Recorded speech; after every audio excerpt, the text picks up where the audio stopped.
The following is Plus, brought I'm to not you feeling by the well. People's I think National I'm catching Party. a cold. Make the trumpets play. Jamaican people want better.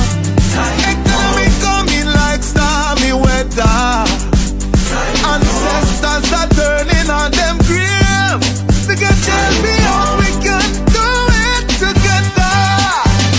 When we look at the future of precipice, we see Jamaica needs the vision of the PSP.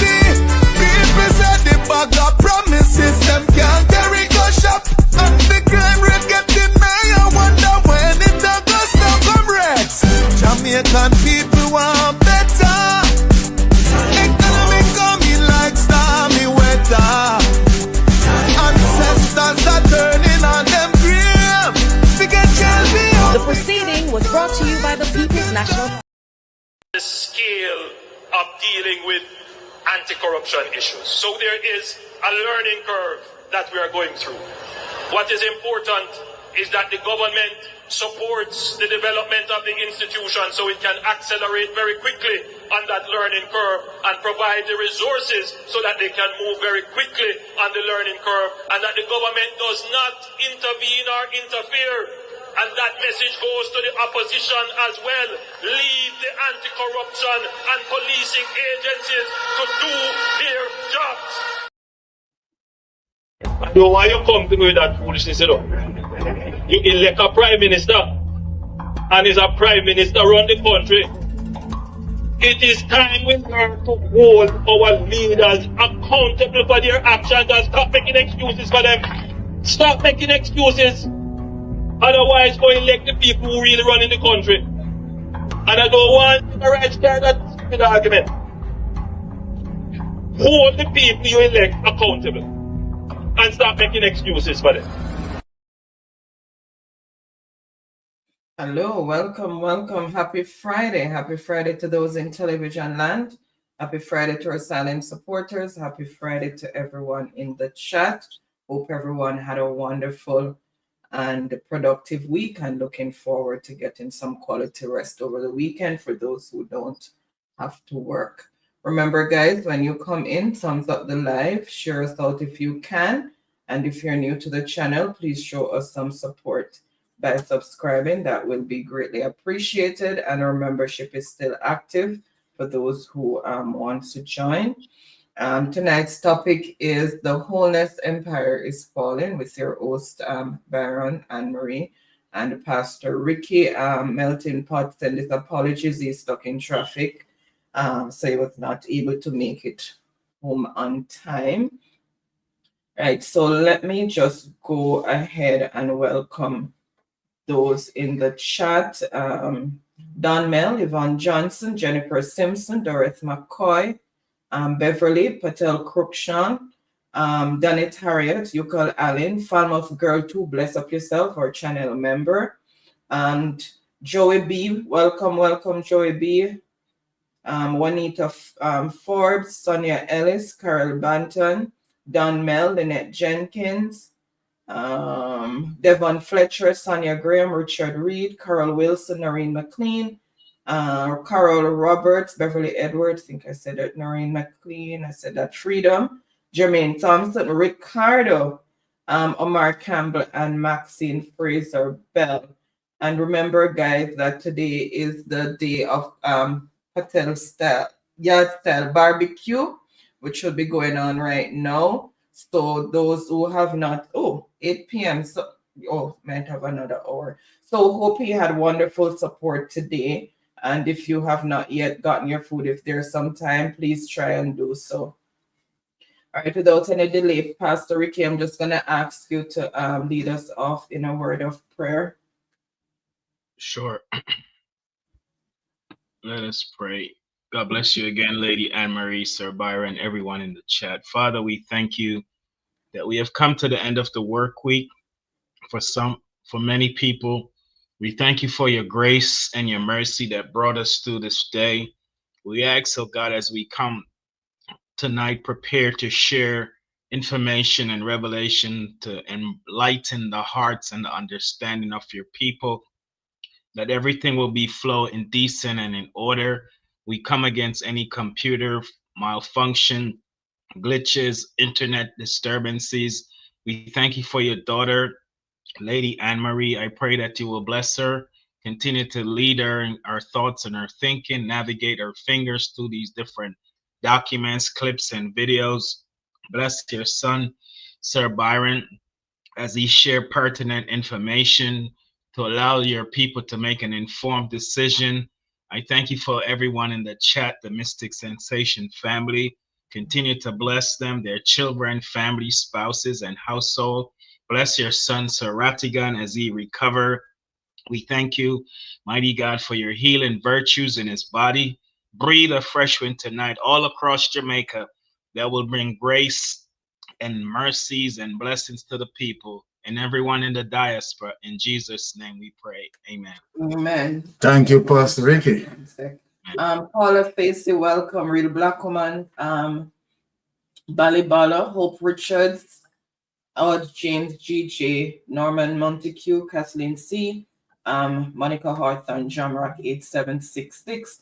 And guys, if you notice, I have pinned the link to the Magnitsky petition. Please, those who have not yet signed, please do so. Just sign and share. You don't donate to that website. You go to the One Jamaica Legal Defense Foundation and donate there. And also continue to remember Mr. Ratigan in your prayers as he trod the road of sickness. He's recuperating, but still not quite there yet. He'll be up tomorrow. Yeah, he should be up tomorrow, hopefully. All right. Thank you for that, honey. As you know, usual, right? Wonderful precursor there. And I want to say big thanks to all persons who came out today, right? Visiting the Mystic Sensation. And of course, right, they are here for the facts, right? Because they want to make an informed decision as it relates to moving the nation forward. And based on what we see, and we have evidence as it relates to the incumbent government, right? No care whatsoever, right? We have seen that, you know, the grand theft against our people, right? The pilfering through nepotism and cronyism. But we tell them, Jah will never give the power to a bully. Run, come, crucify the dread. Time alone. Oh, time will tell. They're in heaven, but they're living in hell. Yeah. Now let us put fun and joke aside and take the business of the day very seriously. Now, I am going to remind all the propaganda media who want to, you know, absorb a lie or a great lie to deceive many of us. For those who know that Andrew Holness, right, is blatantly, right, corrupted, and they try to spin their way as it relates to PR. Andrew Holness, you will pay for the wrong that you have done against Jamaican people. And so then, before I want to remind Andrew Holness and all the spin machine,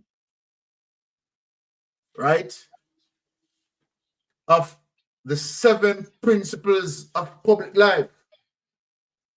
That is where we want to start tonight. Reminding the government of the 7 principles, right? The 7 principles of public life. So without any delay, honey, let us put up the Nolan principles, the 7 principles of public life. And I'm going to ask Andrew Holness and ask the propaganda machine if Andrew Holness befitting of any one of the 7 principles of public life. And this is what centers around the code of conduct. The 7 principles of public life, also known as the Nolan principles, apply to anyone who works as a public officer holder. I want Andrew Holness to listen to this. I want Andrew Holness and his administration to listen to this. This includes all those who are elected or appointed to public office. So we want Andrew Holness, his administration, and all the permanent secretaries to listen to the Nolan principles nationally and locally, and all people appointed to work in the civil service, local government, the police, courts, and probation services, non-departmental public bodies, and in the health, education, social and care services, all public office holders are both servants of the public. This is very important because members of parliament are behaving as if the people are their servant. We heard Warmington make public utterances that he's not going to give no PNP man none of his money. Just imagine, people. Just imagine. We elected this man to do the people's work.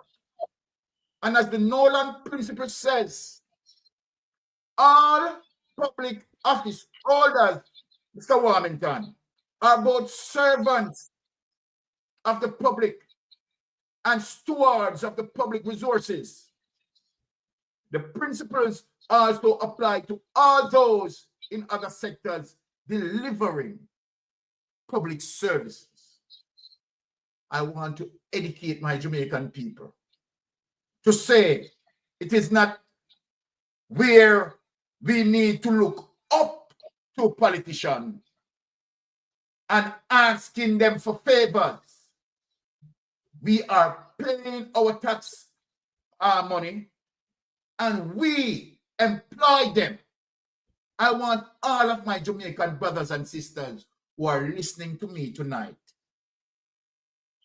to understand that we, the citizens, are the ones who elected the government to administrate on our behalf. So then no community should be sabotaged as it relates to public resources for votes. See where I'm going? No community should be politically sabotaged as a result of vote. And let me say this. No members of parliament, no member of parliament should ever believe that the people must vote for them because they do things for the people. It's your responsibility, and the people of Jamaica owes you nothing. The Jamaican people owes you nothing. It is simply a contractual agreement that we have. We employ you, we put you in office, and we expect for you to administrate on our behalf. The day that this is not forthcoming is the day we are going to tell you to pack your bags and go. Let us get into the Nolan principles. 1.1 selflessness, and this is Andrew Holness. Holders of public office should act solely in terms of the public interest. Jamaican people, I want you to hear this. And anytime a politician want to say to you that, okay, you have to vote for him before he can do the service of the people, well, he have it wrong. That politician lick his mind. That politician should not be there. The very first Nolan principle said selflessness. Holders of public office should act solely in terms of public interest, not on their interests. 1.2. This is what Andrew Holness doesn't have. And as a matter of fact, none of the members of parliament, as it relates to Andrew Holness' administration, have any integrity. Mystic Sensation is saying that. Not one befitting of 1.2. Not one that you can identify has any integrity. It's a kleptocratic government. Holders of public office must avoid placing themselves under any obligation to people or organization that might try inappropriately to influence them in their work. We have seen this government tie their hands with the PSOJ, and where you have funders, political funders who fund political parties looking for political kickbacks. The Nolan principle is against that. They should not act or take decisions in order to gain financial or other material benefits for themselves, their family, or their friends. They must declare and resolve any interests and relationships. So when the Integrity Commission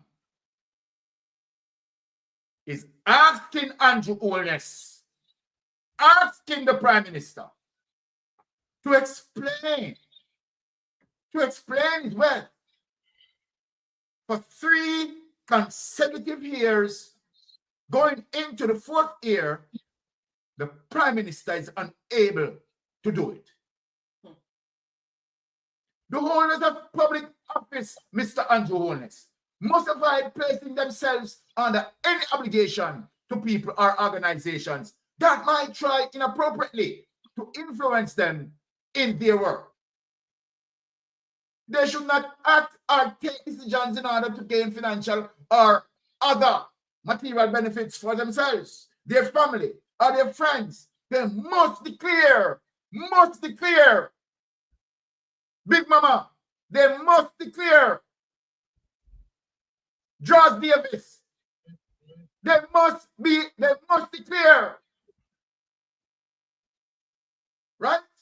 All of those who are defending Andrew Holness, acting against the Nolan principle, he must declare and resolve any interest and relationship.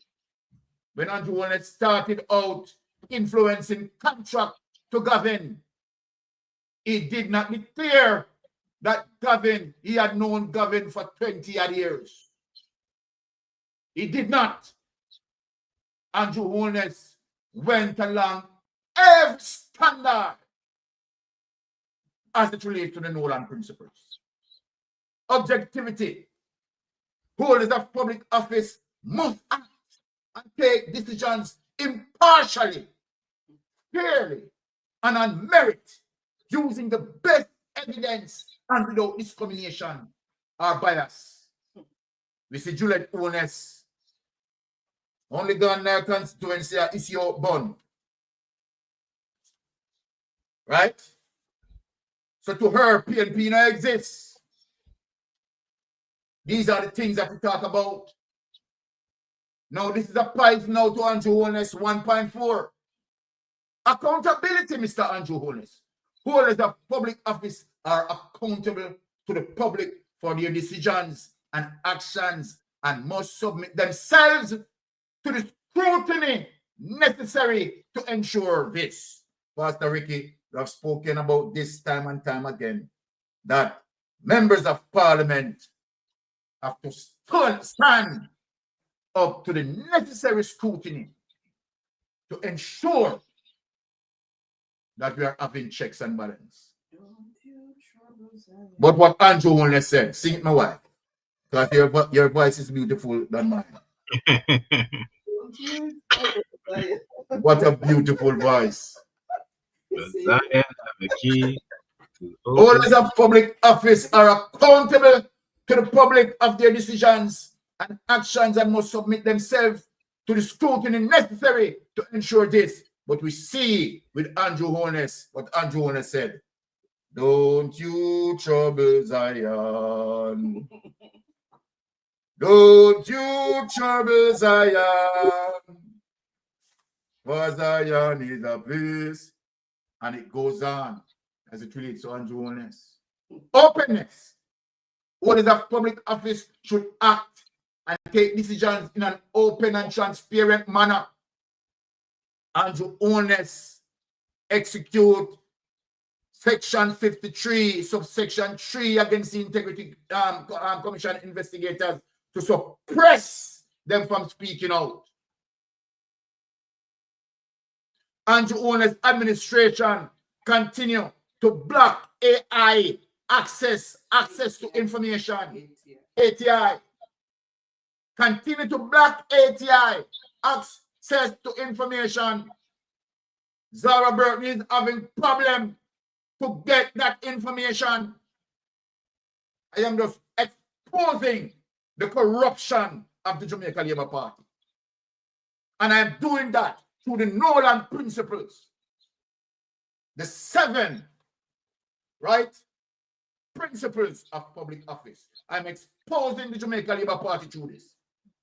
Holders of public office should act and take decisions in an open and transparent manner. Information should not be withheld from the public unless there are clear and lawful reason for so doing.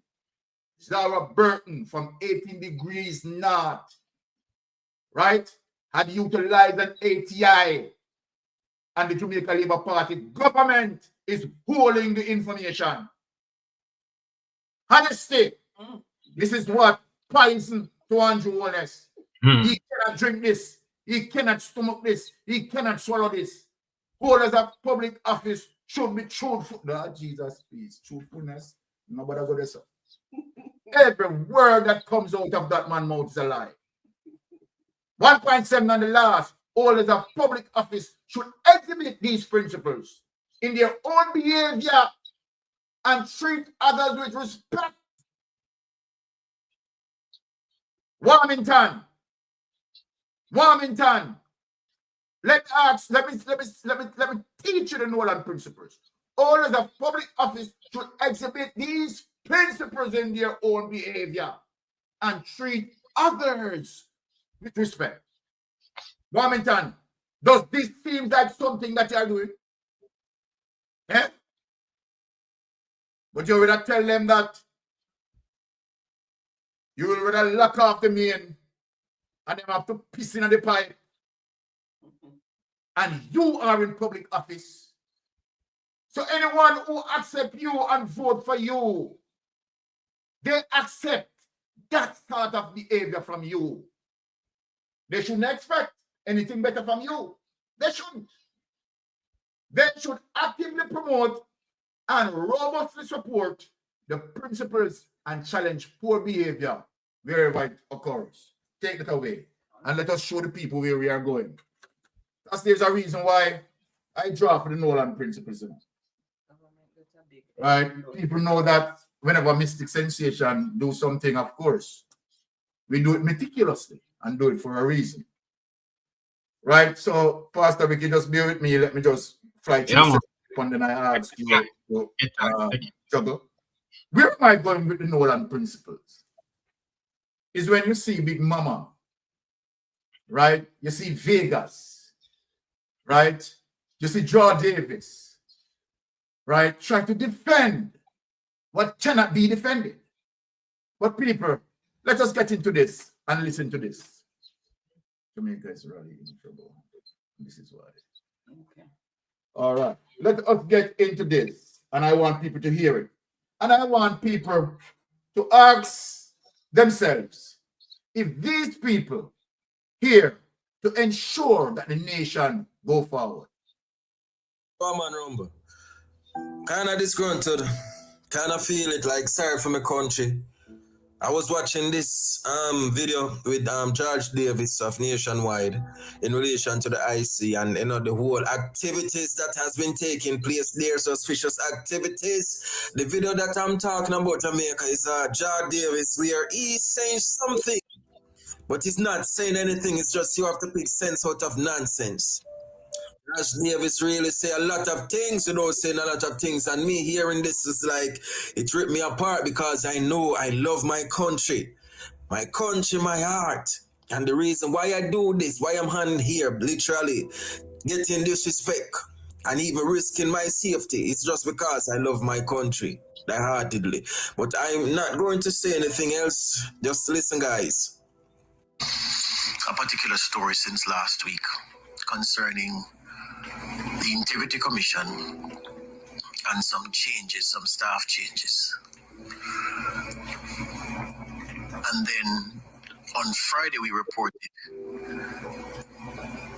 that letter that Ed Bartlett and Kamina Johnson-Smith wrote jointly to the chairman of the Integrity Commission, retired Justice Carl Lawrence Beswick, and which they copied to the Governor General. There are many ways I could approach this conversation this morning, but I'm just going to take it purely from the reporting side. To tell the listeners that often we say in media that we can't report the full story. Most homeowners don't realize this, but selling with a realtor can cost you thousands in commissions and based on what we know. Tana knows that when I repeat that thing this morning, that statement this morning, she knows exactly what I'm talking about. Because listeners, what we in this organization know about the motivation behind some of the changes and how certain people at the Integrity Commission came to no longer be at the Integrity Commission. It makes the heart bleed. It is a heavy thing that we have custody of. Makes me feel almost kind of like when they gave Smeagol the ring in Lord of the Ring and he transformed into Gollum because the ring just corrupted him, because the ring was just, the burden of the burden of what we have, which we can't report. And here's why we can't report it. It's not that we don't trust our sources. And trust us, in this case, the trust couldn't be more, the source couldn't be more impeccable. But there are times when you can't use certain things because you will not be able to, if you are challenged, bring forward certain information, because that will have too many implications for the persons who have generously given you information, insight into what is really happening behind the scenes. And we here at Nationwide, we know very well how in the event of a big story that we report, something of significant public interest, that you get from credible sources, people of impeccable character, people in the fray. And then when it comes to the test, you're left alone like a jilted bride or groom at the altar. I can't really listen. Significant other run gone because they must say, boy, listen, I can't stand. I can't really listen to Judge Davis. Here is someone from academia, right? Fairly intelligent. Don't worry about that. But trying to demonize, right? And politicize the Integrity Commission investigators and to burn down the entire Integrity Commission. It's a sad day.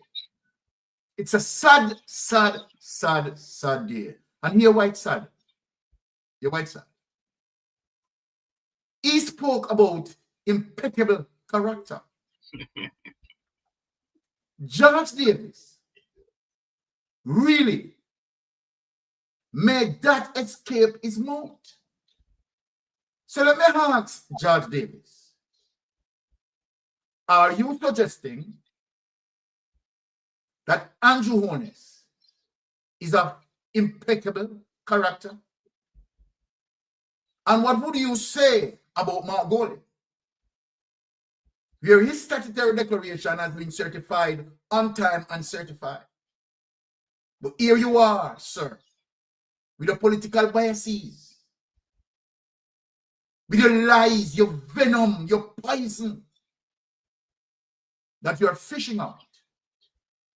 I don't know who you're trying to convince, but of course you're trying to throw red meat to your base, the GLP base, because it's only them who are going to listen and absorb you and absorb your life.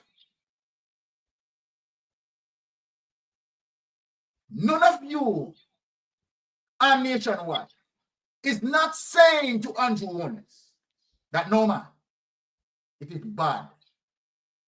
You're going 3 years and your statutory declaration cannot be certified. Prime Minister, it no look. Which one of you has the balls to come out and say that? But you know what? You prefer to deceive, to distract, to divert, and to create a narrative that the Prime Minister has not been charged. The Prime Minister has not been charged because the Prime Minister is not cooperating. And henceforth, the Integrity Commission investigators, right, ask him to justify his wealth, and he can't. And what you and Big Mama do, Judge Davis, is to swing it now to say the Prime Minister has not been charged. Why the Prime Minister has not been charged? Why the Prime Minister has not been charged? The Prime Minister is pulling the strings and influencing, right, a part of the criminal justice system, controlling the Commissioner of Police, controlling all those areas the Prime Minister need to go. So then when you hear something like this, Pastor Ricky, what say you on the matter? Well, they're doing damage control. They've been at it all week doing damage control. But listen, the Integrity Commission Act, Section 53, the gag order is there to permit. It's not permissible for any of the integrity commissioners to speak on any cases as it relates to investigations.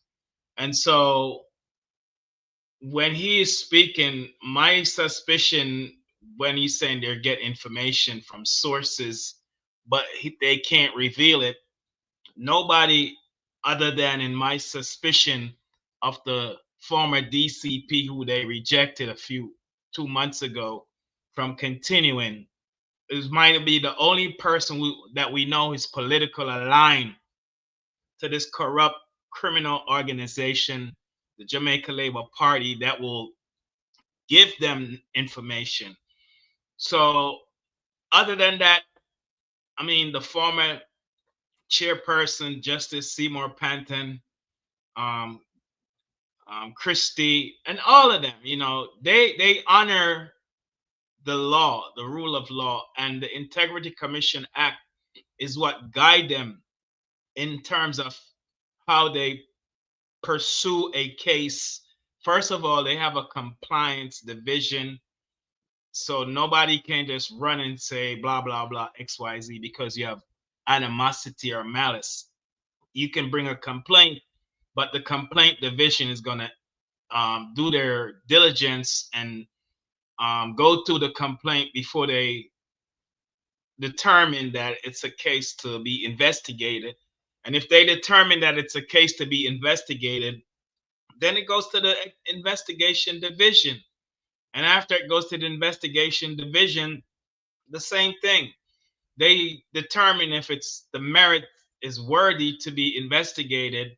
And if it is, then they do their investigation, as Christie released in his email about a year or so ago, that each declarant have been notified and have been written to or contacted that an investigation has launched and here's what we are asking you to submit. And the conversation goes back and forth until compliance is met. So what you must say is totally ridiculous. And Exactly. and think people, I mean, when he's talking, he has to remember he has an audience outside of Jamaica in the diaspora. We, Father Lonesome, the Titans, or Sir Rattigan. In Jamaica, you have Andre Stevenson, but you have a remnant of people that investigate, research. Zara Burton is one of them. Big up yourself, Zara.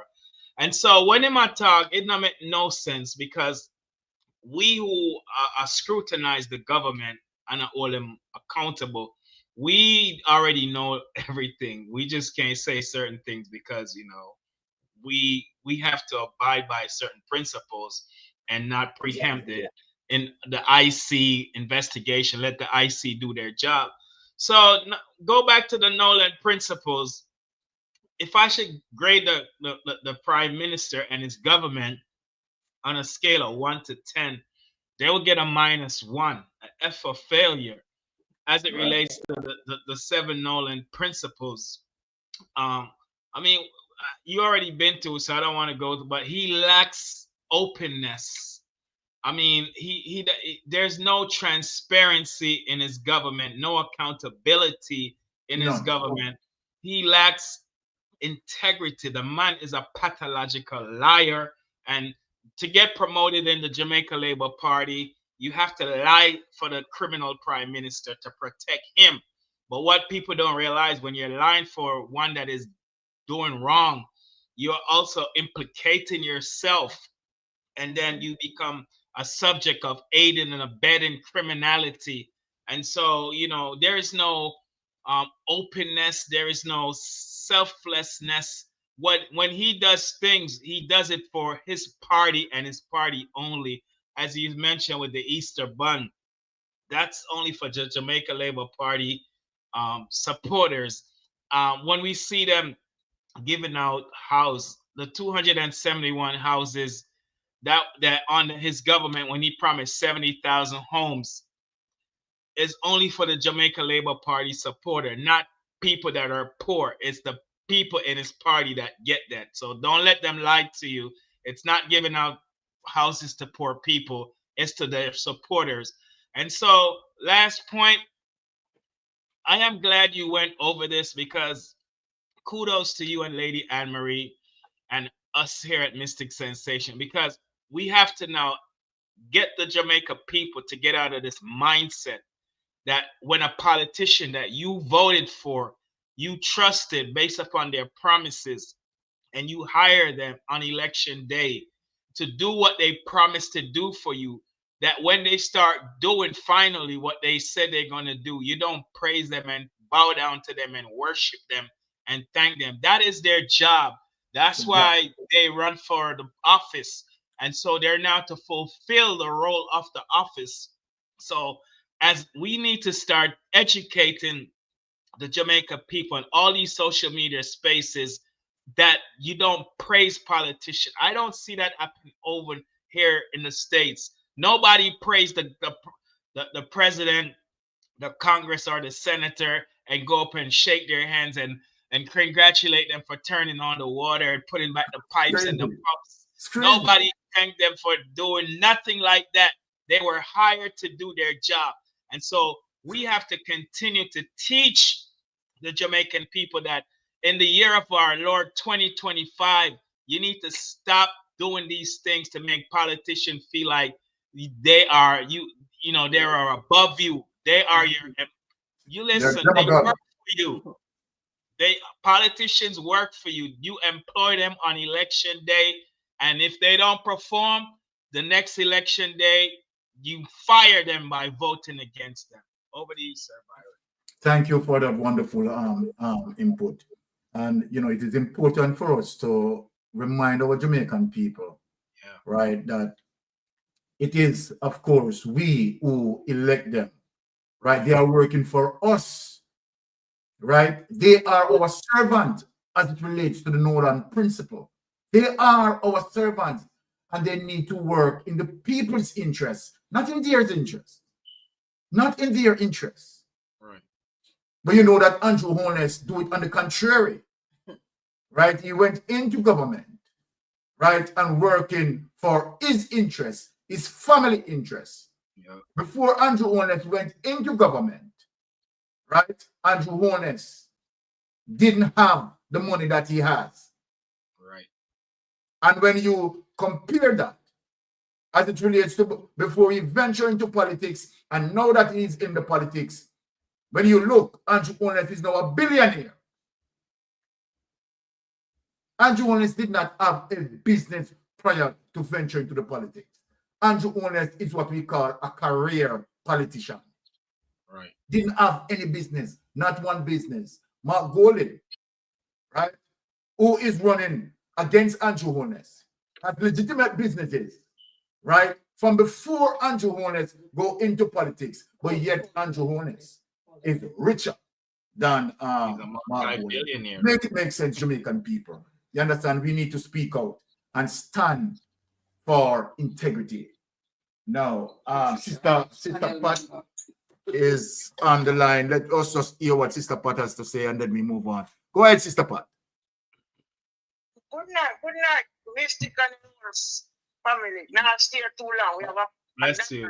come with the past and we have to show the respect. All right, blessings. Nice thing tonight. Listen me, I know.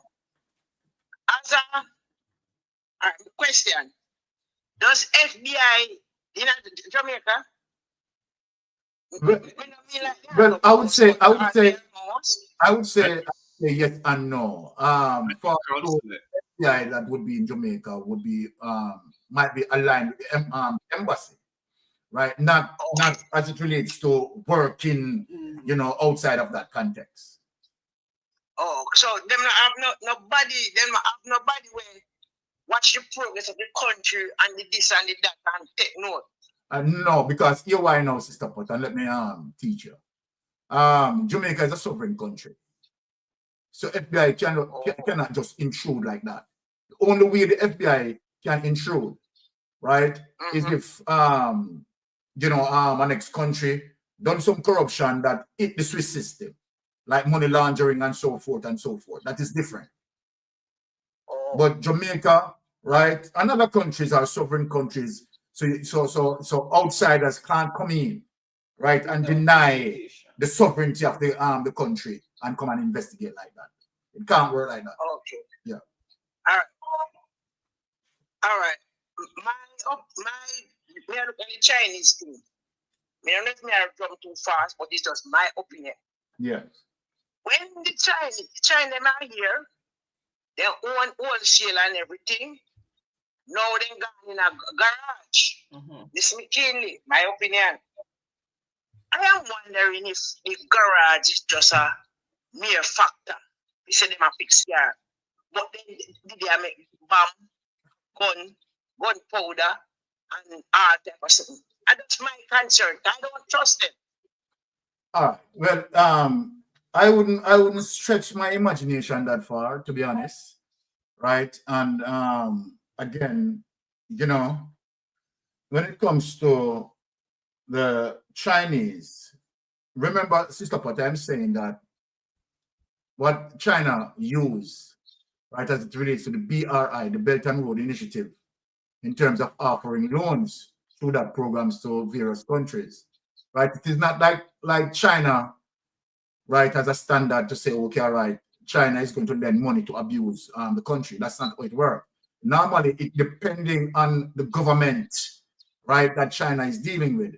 So then if China lend you some money and then you know being corrupted and having difficulty to pay back China or whatever it is, but you came up with difficulty to pay back China, then China will again make some agreement, right? To might be you give them this or give them that, and that's how it goes for any other business. It is not that like Chinese different, but Chinese will survive based on if the government corrupted. Now remember, Chinese also in the Caribbean, right? As it relates to Barbados, Trinidad and Tobago, and so forth, and Chinese really don't seems to be manipulating those systems, because as I said, it is not a one standard system. This is a result of Holness corruption.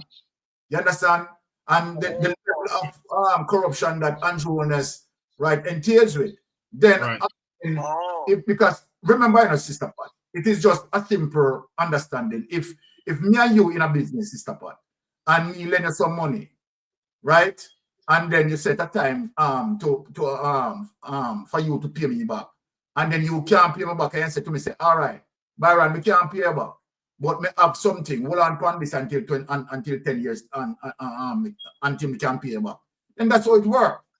So I don't see how people, you know, sort of bashing the Chinese and so forth. I wouldn't really go there that much. Certain things in terms of Chinese advancement in the country happen as a result of, the government not performing the way it ought to perform, and that's why corruption. Yes, and that's why corruption is very serious. If you are dealing with China, you cannot be corrupt. If you corrupt, it's serious predicament for you, because again, and just like IMF, remember, right? With the same thing with Bruce Golding and the IMF. That's why Bruce Golding and the IMF fall out, because Bruce Golding failed the austerity measures. And the IMF, you understand, have to put on some restrictions. So there is no difference between China BRI, right, lending agency, and IMF or World Bank. You understand? They all operate under the same principle. I think the difference between this incumbent government is because it gives them too much leeway. That the government is corrupted. Yeah, road and belt, I have to fix road and bridge, but you give them too much. So something is wrong. See, I'm like, oh, exactly. A PJ did come out of IMF. Only the diaspora, along with the PMP, when they come in a power, find some way to come out of China. Chinese is too much in this country. They have no manners, they have no respect. They have nothing about them. They talk down to people, they want to hang the people, and then too much.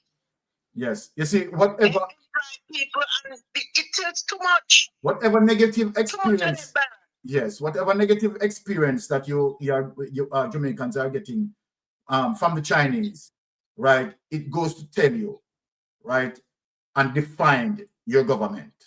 So it's all on Holness government, right? They are the one who's setting policies and so forth and so forth. All right, Sister P? Yeah, man. All right. Blessings. Blessings. Yeah. Yes, Pastor Rick, you wanted to say something? Yeah, I wanted to agree with you and to let Sister Pot know that China is a communist country, and they're all over the world. China is all over Africa. China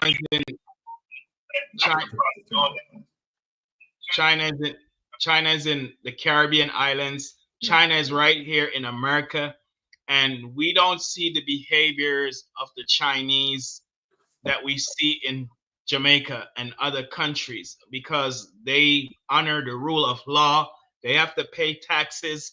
Yes, they have their businesses, and they don't mistreat or abuse United States of America citizens. If they do that, I straight out prison them gone. So I agree with you, Sir Byron. It's the government.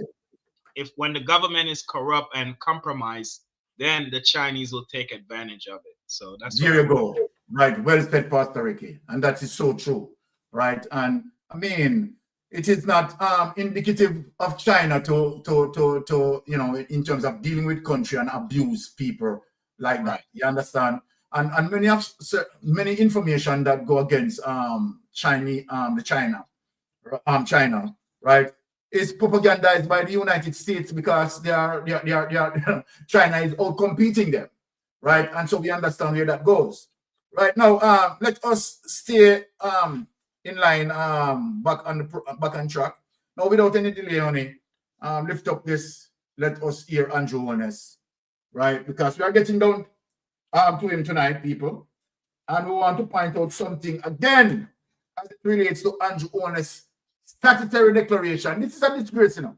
What I'm going to point out again tonight, another disgrace for the Prime Minister. Is committed to the highest standards of governance for this country. Good governance includes the conduct and performance of our ministers, our members of parliament, the members of the civil service, and the broader public service. The country must have a clear sense of what is required for parliamentarians and ministers. Madam Speaker, I am tabling today job description. Okay, all right.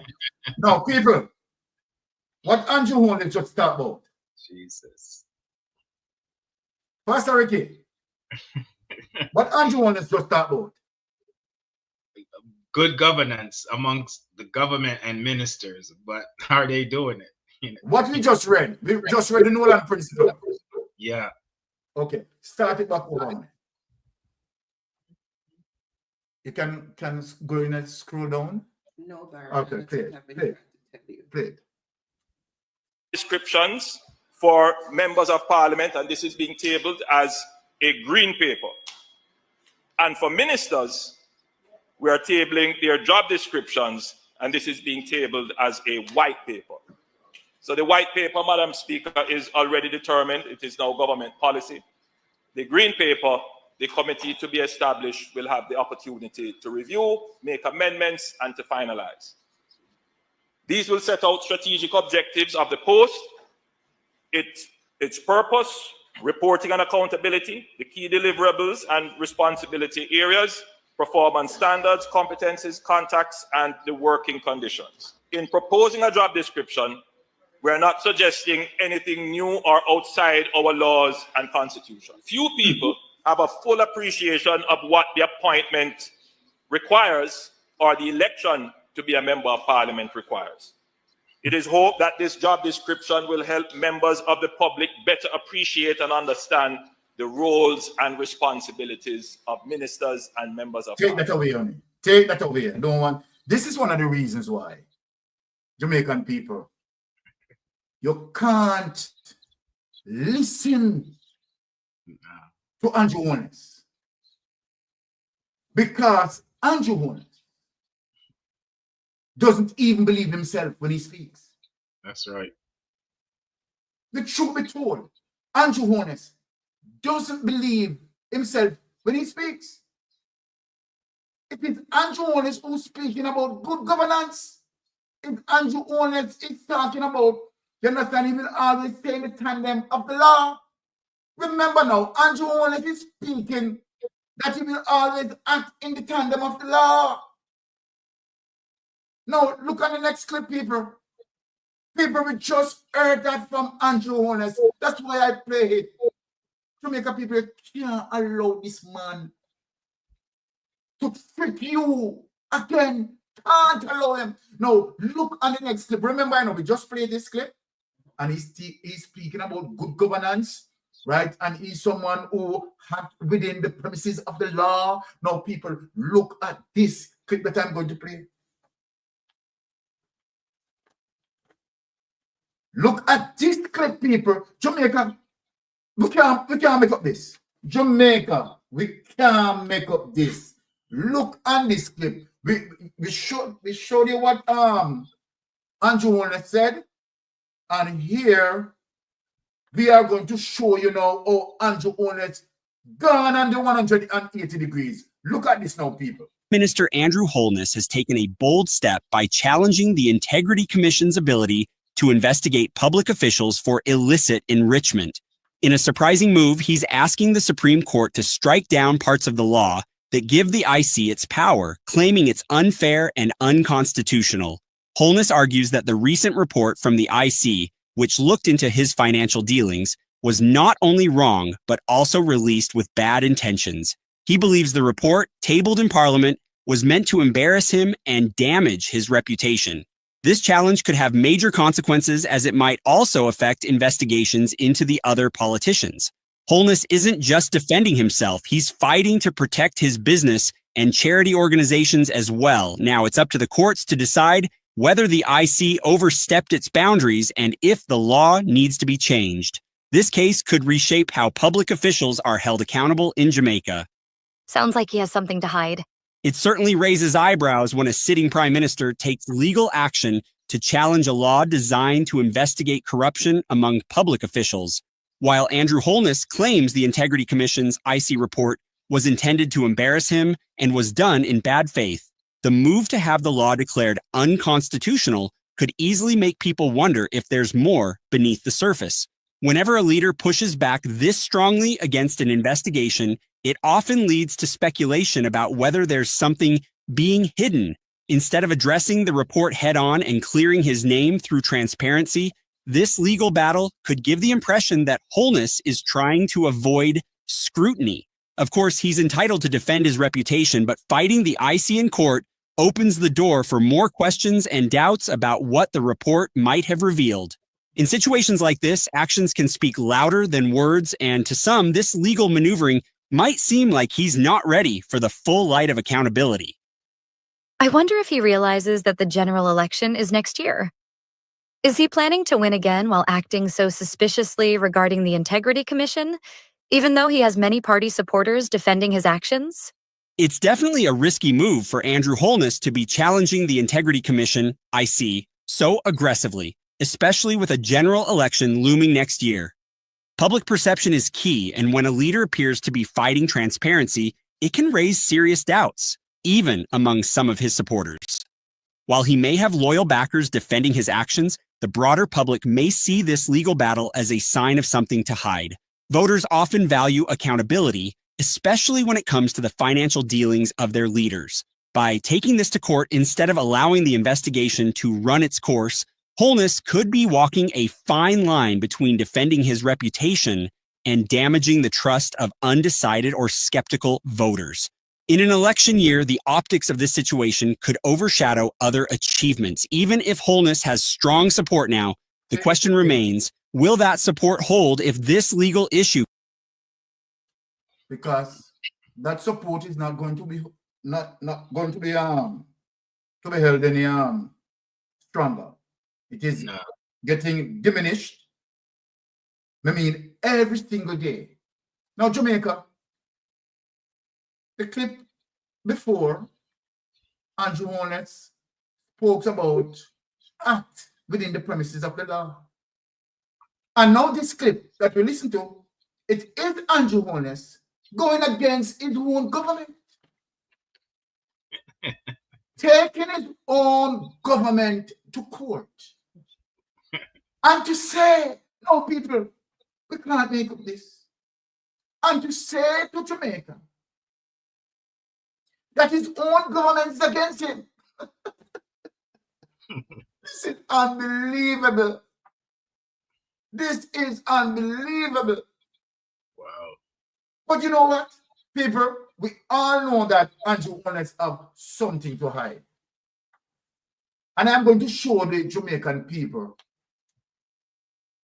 Tonight again is another embarrassment for the Prime Minister. I'm going to show the Jamaican people that really and truly all of Andrew Holness' statutory declaration from 2018 coming up to 2000 and correct, none of them should be certified.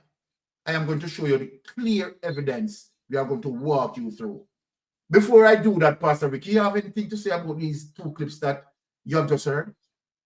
Well, it's interesting because his behavior is very suspicious of somebody, as you said, have something to hide. The very law that he helped to pass in 2017, that current leader Mark Golan, big up yourself, current leader, drafted, champion and drafted, right? The Integrity Commission Act that allowed Jamaica to move from 39 points to 44 points on the World Corruption Perception Index. Yes. And he, the prime minister, voted on the bill and agreed to the bill and he was living contrary, like we say in church.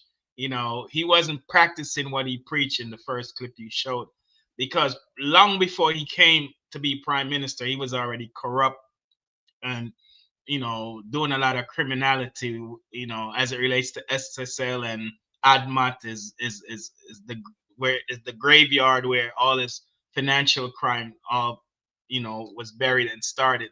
But as it relates to now taking the IC to court, the only anti-corruption body that's commissioned by Parliament in Jamaica to prevent or to be that watchdog or to stop or to investigate public officials, government officials who find themselves in corruption and illicit enrichment.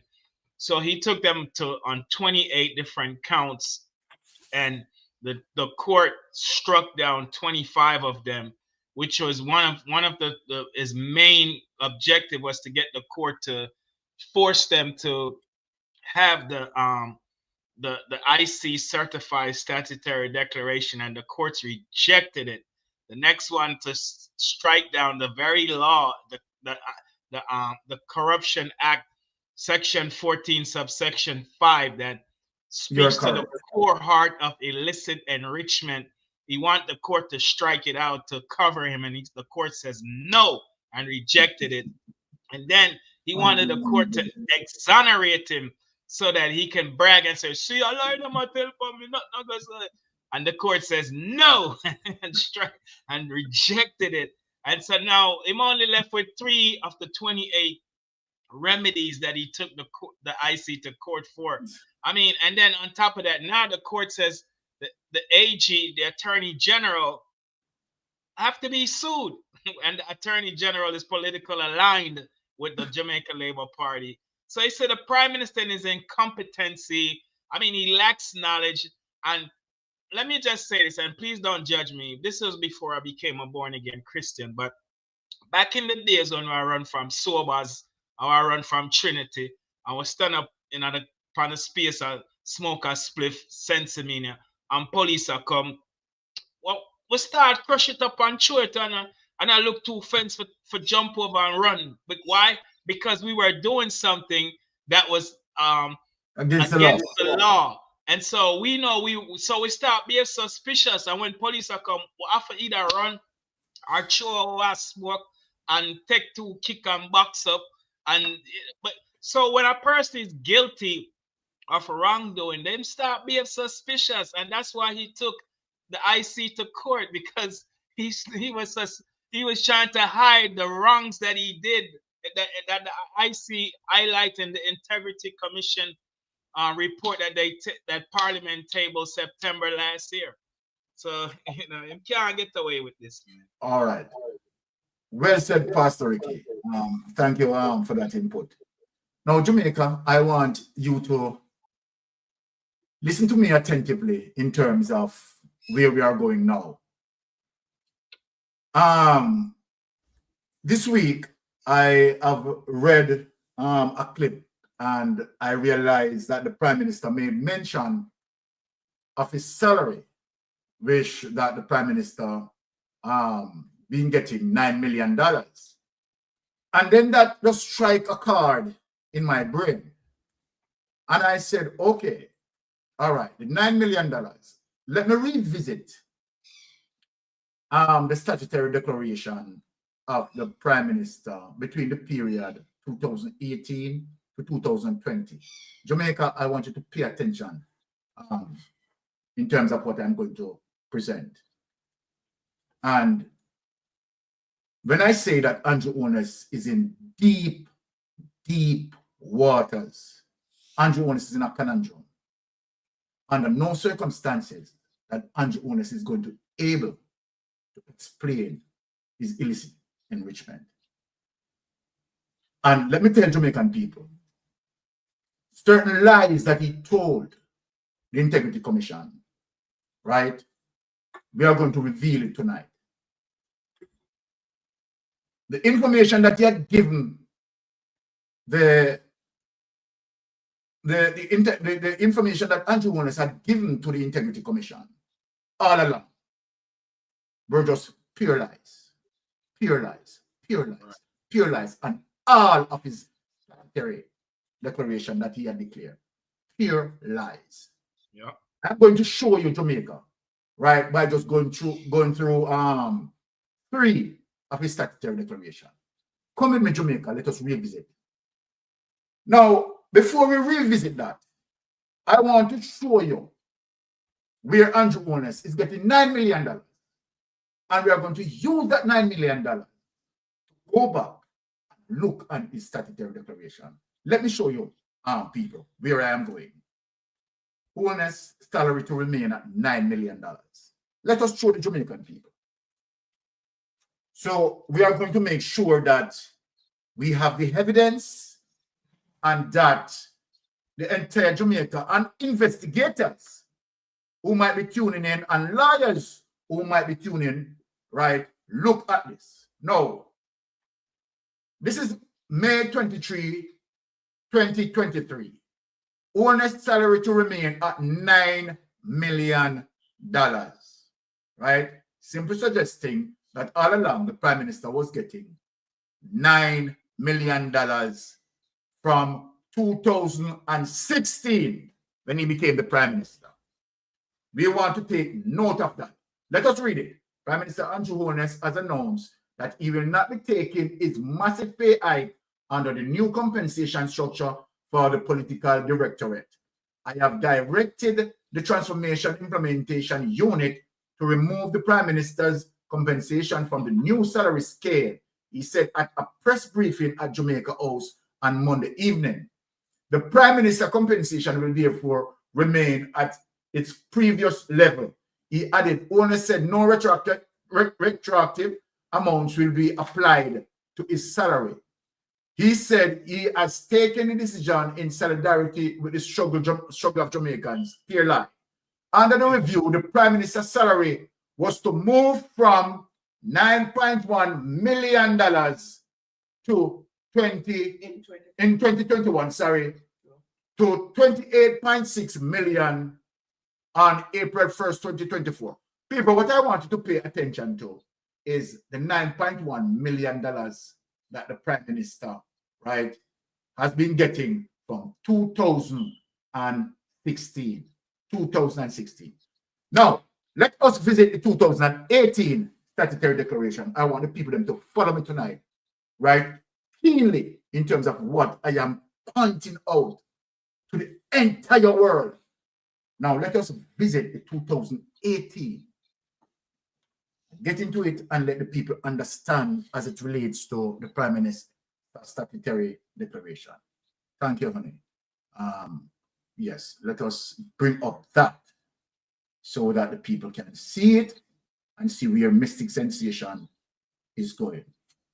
I have to defend my Jamaican people when it comes to a kleptocratic government. Now, my Jamaican people, we are not going to go through all of this in terms of income, assets, and liabilities.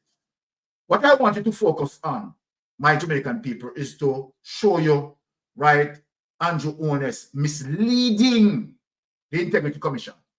If you look at salary, right, and let us read the subheading so that you understand how the Prime Minister filed.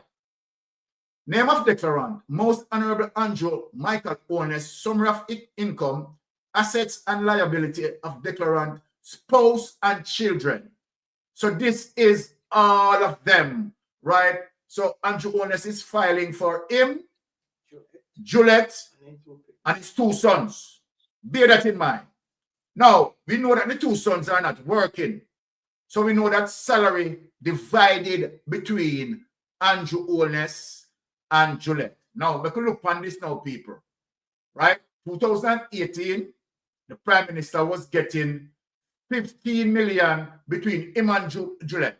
So if the Prime Minister was getting 9.1, then we assume that Juliet was getting about $6 million. Right? So Juliet was getting $6 million, and Holness was getting $9 million and something, right? And it came up to this. So we round off Juliet salary to about 6 million. It will be 5.9 something based on the maths here. But let us just round it off to Juliet getting 6 million and the Prime Minister getting 9 million to better understanding in the 15 million ballpark. Now we understand that, people, Jamaica, this is January 1st, 2018 to December 31st, 2018. Now, people, make we go to the next Bangaranga tonight, you know. Let us get to the next statutory declaration. And no, I'm only showing Jamaican people, right? As it relates, because this is what I do on a daily basis. I'm an auditor. So I audit, 2019. I'm an auditor, right? So I'm auditing right now as it relates to the variances between the Prime Minister's salary. Let us look at this now. All right.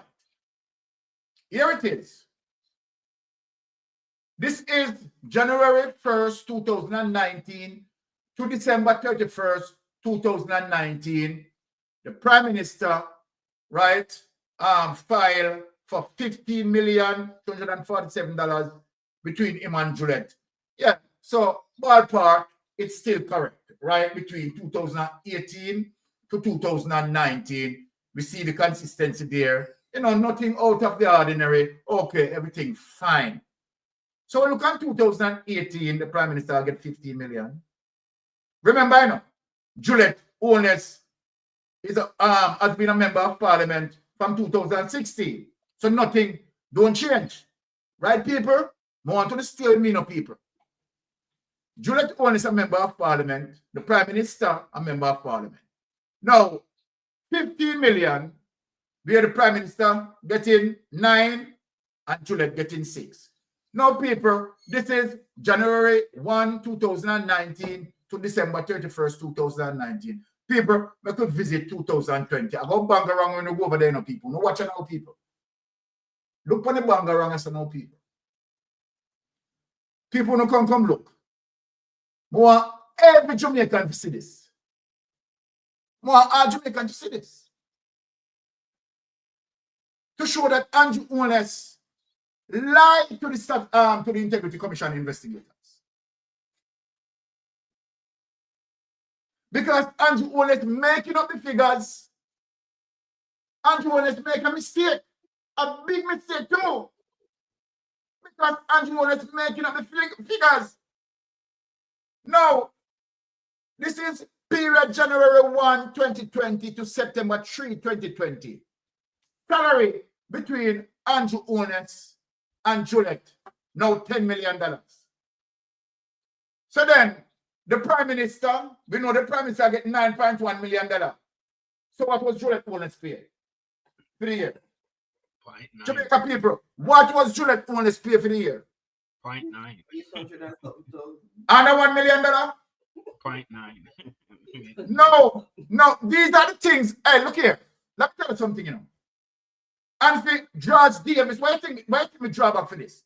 The Big Mama and George Davis acting as if it knows some information that people is trying to bring down Andrew Holness' government. Big Mama and George Davis, right? Is anybody who filed Andrew Holness? Andrew Holness filed this, you know. Judge Davis, I'm talking to you. Big Mama, I'm talking to you. Here it is. Salary. $10 million between Andrew Holness and Juliet. January 1, 2020, September 3, 2020. Because I'm trying to spew and I tell lie. You understand? And then now remember. You understand what they told me the year before? So now, we caught them in the line now. We caught them in the line now. So George Davis, can you ask Andrew Holness why we have the variance here? We have a variance of about roughly about 4.8 million because the Prime Minister pay salary should be $9.1 million. And Juliet, you understand, in a rough estimate, said about $6 million. What happened to this? Come on, people. Let us speak. Take it away because I think the people get what I'm saying. Take it away. Here you have where Andrew Holness doesn't want the Integrity Commission to ask him to explain his right. Now you tell me, my Jamaican people, you seen something like that. If it were Andrew Holness to come and explain that to us. Because you know, we're not trying to lie and trying to remember stuff and try to this and try to that. He made a blatant error. Right? He made a blatant error in line. And I knew very well that when the Integrity Commission investigators questioning him, me as an investigator, I will ask you the question more than once and will ask you in different ways to make sure that what you're saying, you have a knowledge of what you're saying. And what you're saying, you're deliberately saying it. Look at that, Jamaican people. This is the Prime Minister is asking the Jamaican electorate to go to the poll, to vote for him and 7 other illicit members. This is what the Prime Minister is asking the electorate to do. Come in posterity and talk in terms of the document that we presented. Yeah, and also, not only did he falsify his statutory declaration, but it is a crime. It's a breach of the Integrity Commission Act, Section 43. And that is what they got Dalrymple on. For 6 years, she lied on her statutory declarations and did not declare her Mercedes-Benz that original sale was 8.1 million, but then with a 20% concession, she had it for 6 million, but she failed to declare or you know, bring it to the knowledge of the Integrity Commission on her statutory declaration. But what's interesting about the Prime, and so they hold her accountable, and she had to resign, and the court fined her $900,000 the other day as a result of her lying for 6 years straight. And it also comes with a prison sentence of a year in Section 43. So when we look at the Prime Minister's statutory declarations, 2 things come to me is that, yes, he filed jointly with him and his wife. However, the asset did not accumulate to the amount that you put that is there on the statutory declaration that you just showed. Because remember, she has an $800 million apartment complex. That's the value that she declared out of her own mouth. This is not my word. This is like Father Loans have said, this is not my word. This is their word. So $800 million apartment complex that is not listed, because on the statutory declaration, and I've read it, it says it asks for the declarant, the spouses, and the children, just like you just said. And they have to list assets, income, liability, onshore, offshore bank accounts, onshore, onshore and Yes, offshore you're right, sir. You're right. bonds and CDs and all of that. So her $800 million apartment was not declared. That's a breach. That's a violation. Not only that, is Beverly Hills Mansion, Zara Burton estimated that in her research, it cost at least 300 million US dollars. That is not on the statutory No, declaration. 200 million Jamaican dollars. Okay, 200 million Jamaican. Jamaican. That is not, yeah, thanks. That is not listed or declared. Then, so he lied on those two big major assets. Now, as it relates to the trucks that they own, the gas stations that they own, that is not the value, or the total value is not listed on those statutory declarations. The Waycliffe Close property that he, according to Zara Burton, purchased for $15 million, that is not listed or declared. The other one, Grave, I forgot the name of it, but there's another property that is not listed. So in falsified is statutory declaration, and even with the income. So the question with the income is he saying I made $4,000? I mean $4 million, and my wife makes $6 million, so we're jointly filing $10 million? Or is he saying that I made $9 million and $0.1 million, and my wife made $0.9 million? So there's a discrepancy, and there's no information that was submitted to justify why it changes from 15 million from fiscal year 2018, fiscal year 2019, and then now fiscal year 2020. There's a $5 million depreciation in salary. So what is it that he was hiding from the Integrity Commission? Now, I would like to ask the Integrity Commission to revisit those 3 years of statutory declarations, and if there's any provision in the act that can uncertify them, because those were falsified statutory declaration, and that's a breach of Section 43 of the Integrity Commissions Act, and it reveals that the Prime Minister lacked integrity, honesty, and openness, transparency, accountability, objectivity. Go back to the Nolan principles, that the statutory declarations speak directly to even the Nolan principles that he violates by filing falsely statutory declaration that was incorrect. Exactly. Amen. All right. Thank you for that, Pastor Ricky. But Pastor Ricky, you and I, let us just argue a little maths here. Sure. So if the Prime Minister property, right, at Beverly Hills, right, based on, we are just speaking about reference from Zara Burton report as it relates to, right, someone who made that assessment, that the evaluator, right, who had evaluated the Prime Minister house and said the least it cost is 200 million Jamaican dollars, right? The least. He did not say, right, going to the highest cost. He said the least, right? So let us add something here.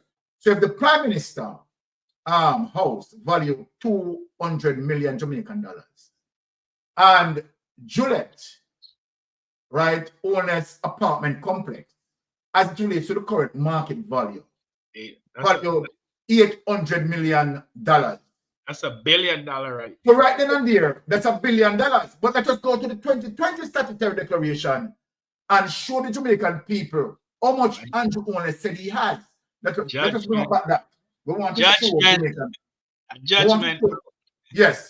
So in 2020, right, remember Juliet Holness, right, as it relates to the market value at that time, have 800 million apartment complex, and Andrew Holness out at Beverly Hills right, based on the evaluator would that evaluated it for $200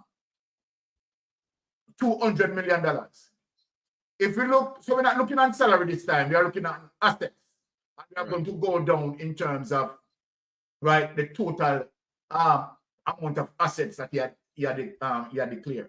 So we see savings on account, $11,836,935.70. Right? Current account, we see $4,697,155.34. Securities, $16,355,000, right? $74.40. Real estate, right? Only $7 million listed in them. Wow. Only $7 million listed in them.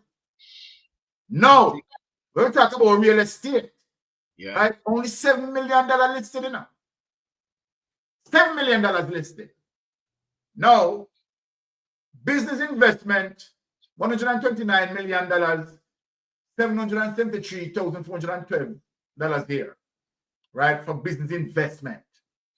Now, so when we look at total assets, people, we are now looking on Andrew Holness declaring in 2020 that his total assets is $172 million, $172 million, $506,402.01.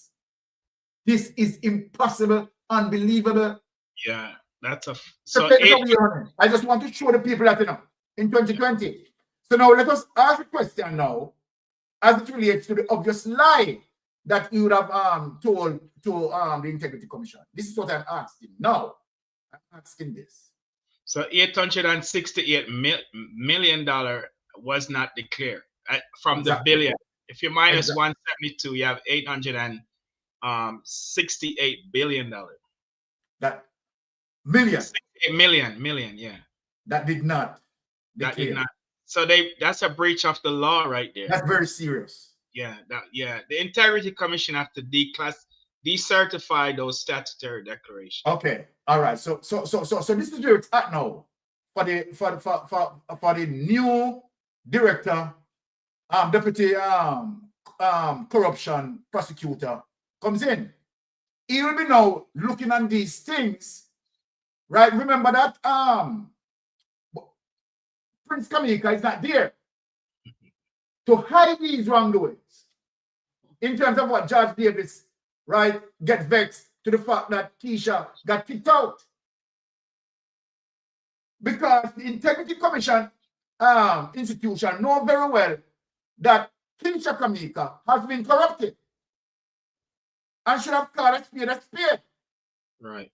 So now that you have a new, right, deputy commissioner and corruption and prosecutor, and you have a new person at the helm, it is now trouble, spelled trouble now for Andrew Holness. Because the protector is gone. The protector is gone. Yeah. And it's spelled even deeper trouble for Andrew Holness because the DPP will be leaving September. I am telling Jamaica this, and I'm not asking. Remember, Mystic Sensation is telling you Andrew Holness is going to face some serious trouble ahead for Andrew Holness. Andrew Holness, my Jamaican people, know this. Yeah. Jamaica people, I want Jamaica people to listen to me. Prison term loading. If Jamaica people want to hold Andrew Holness accountable, you have to vote for People's National Party. No two-way about this.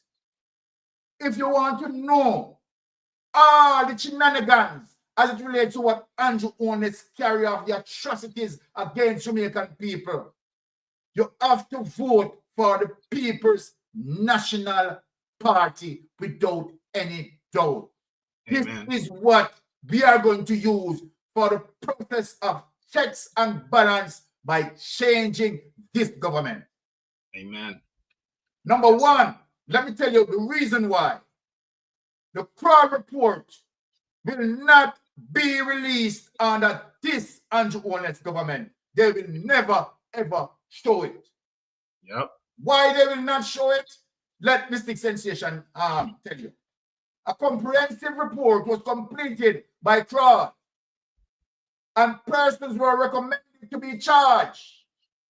Paula Llewellyn sits on it. Paula Llewellyn sits on it. And you know why Paula Llewellyn sits on it? Let me tell you something. The bank as well, they are in trouble. Yeah. NCB is in trouble. NCB is in big trouble. And let me tell you why.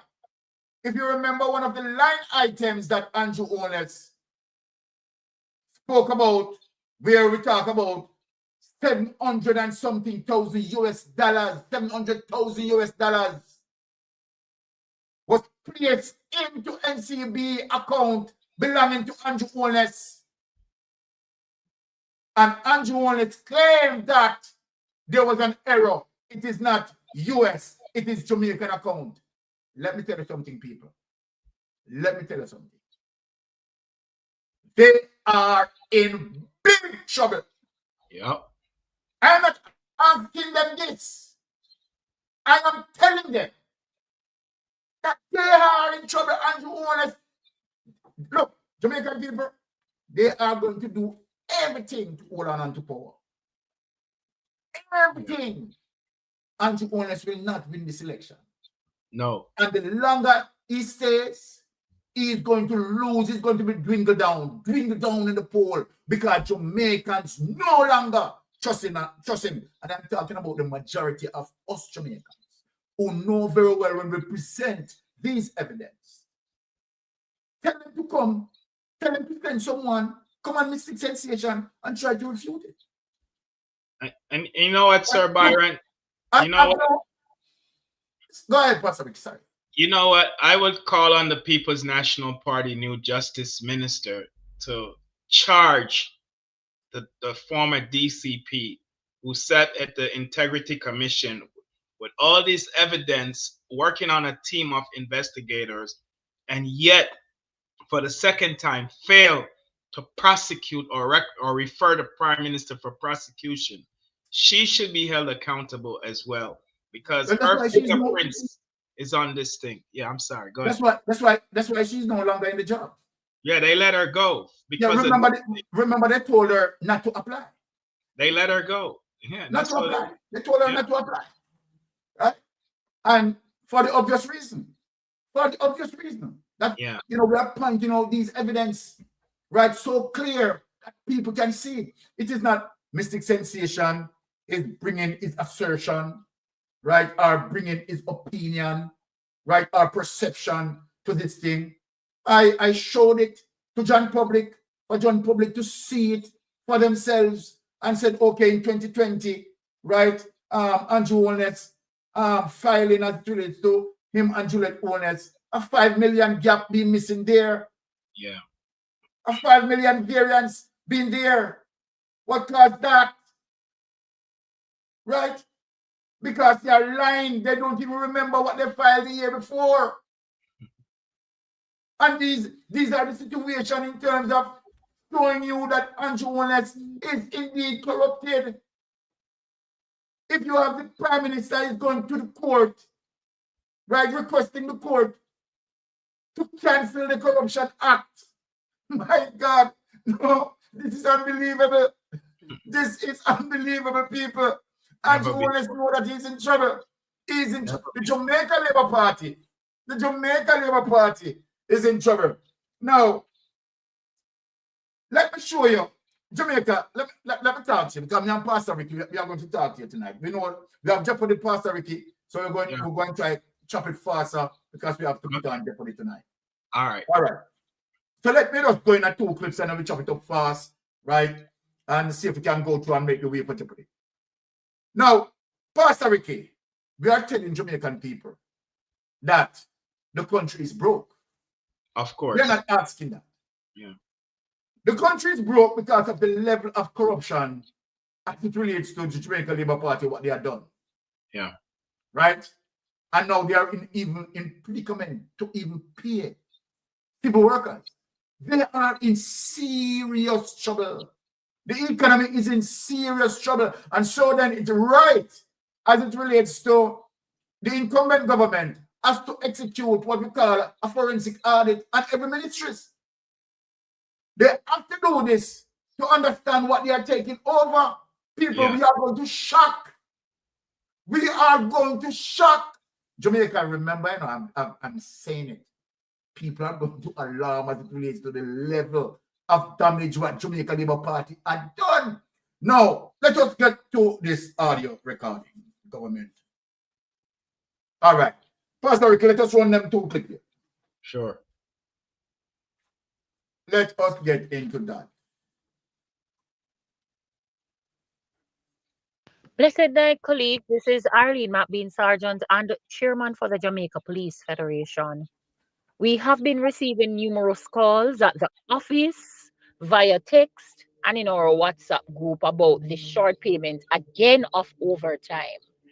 I realize the frustration. We have been intervening as best as possible.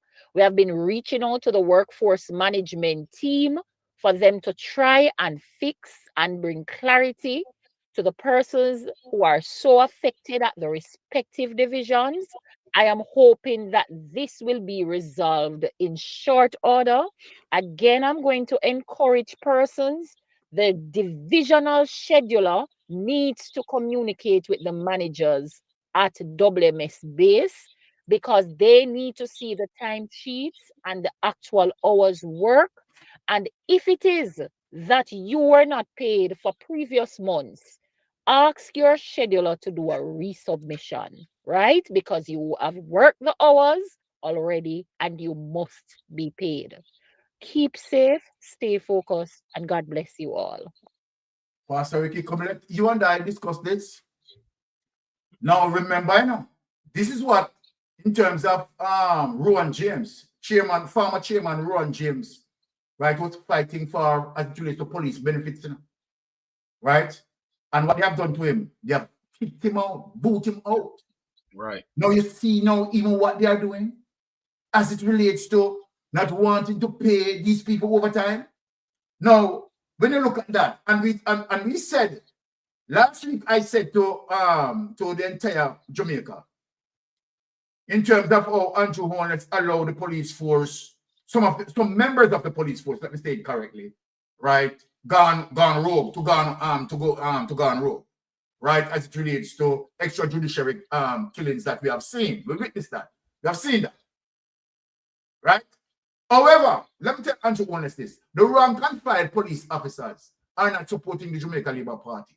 So if he's not, you know, paying attention to as it relates to those extrajudiciary killing and calling it out, believing that he can win over the police support. Let me tell you this, Andrew Holness, you will not win over the police support. The only support that you are going to win over is few gazetted officers who you put in respective position, right, to do your bidding. It's only those people are going to vote for you, Andrew Holness. You are not going to get the majority, right, of the force vote. The rank and file members are the majority, and you're not going to get them. The real problem that the rank and file people are having is that their salary cannot sustain them. Their salary cannot sustain them. They are not getting a livable income. That is the issue that you need to address, Mr. Holness. But no, you can't address the issue because you and your men, them, right, had take 200 and 300% raise, right? And guess what? Most of the money, you have stolen it up. Most of the money, your government take most of the money. And that is the plain truth of the matter. So then, the country is in a bind to even pay the civil workers, finding ways and means and trickery to draw out, right? This cannot be here for you going into few months away from a general election. I am telling you, I am not asking if you are going to lose the election. What we are now focusing on is how big PNP need to win this election. And let me say this.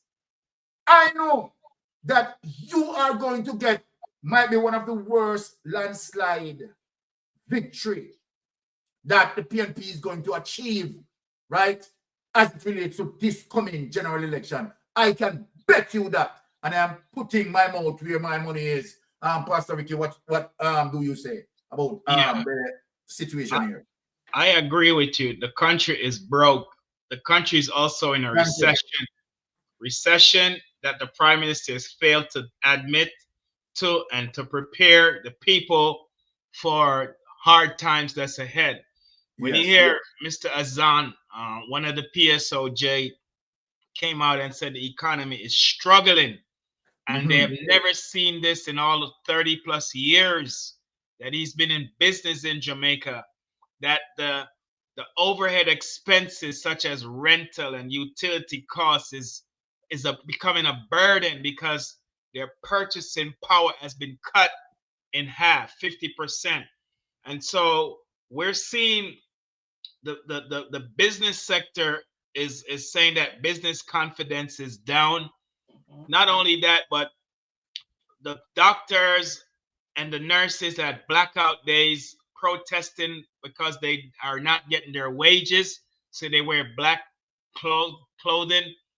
Teachers were promised increases and they didn't get it this month, and so now the Fayetteville came out and said that she promised them, she never gave them a deadline, and my God, and now the police is not getting their back pay and overtime pay that was promised to them.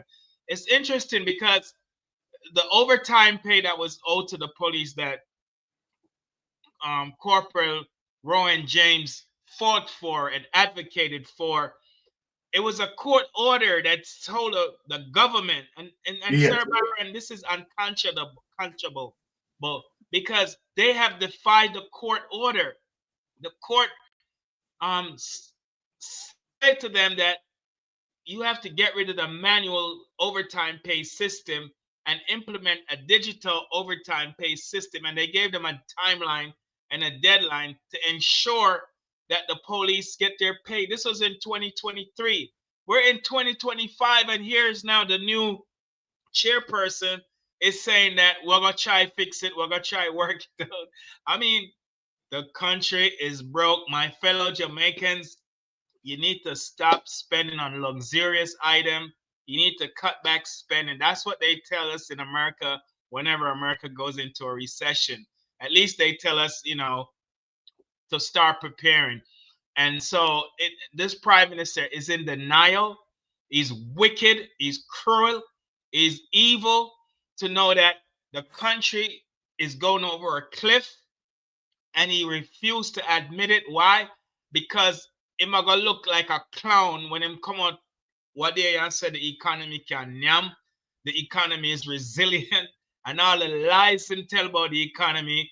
Even when the third quarter after burial showed that there was a 3.5 decline across all sectors of the economy, and even the end of the fourth quarter, December 31st, showed that there was a negative 1.8 decline in the economy and the growth. Yet he has refused to come forward and face the Jamaica people and tell them the truth. If it takes the truth to make him win the election, he would lose because he just can't tell the truth. I mean, this is sad. It's a sad day for Jamaica. It's a dark day for Jamaica when the country is heading into bankruptcy, broke, recession, going to crash across the precipice, economically speaking, and the Prime Minister cannot tell the people the truth. It's a dark day. Over to you. Well, definitely it's a dark day. Look at the next highlight that we have here to show. XCOM. Let us look on the next highlight. When we say the country is in a bind, the country definitely is in a financial bind, right? I don't know how, right? The Prime Minister is going to explain himself out of this, right? So let us just read through this little clip here, right, that we are getting. See there, Pastor Ricky, here it is, Pastor Ricky on the chat on Jamaica at large. University Hospital of the West Indies Human Resource Management Department memorandum, right? Now, salary payment delay, right? And this is April 24, 25. The Finance and Accounting Department would like to communicate that there has been a delay in the receipt of the funds from the Ministry of Finance and the Public Service, my God, and this will affect the payment of monthly salaries. No, we can't make up these things, you know. Please note that all efforts are being made for you to be paid by the latest tomorrow, Friday, April 25th. You know, we sincerely apologize for any inconvenience caused and crave your patience during this process. Well, I mean, remember, billions of dollars unaccounted for as it relates to the health sector there. So, I mean, and as I said, right, that when you have the Jamaica Labour Party try to come out and tell the nation as it relates to, you know, we facing a recession. The primary reason that why we are facing a recession is as a result of corruption. That's a result of corruption, nothing else. Yeah. Right? And why am I making that point? That it cannot be anything else. This is the reason why I'm making that point. And see if I am, you know, rational in terms of what I'm saying. If our total debt, right, is $2.6 trillion. 2.3 trillion, yeah. $2.3 trillion. If our total debt is $2.3 trillion.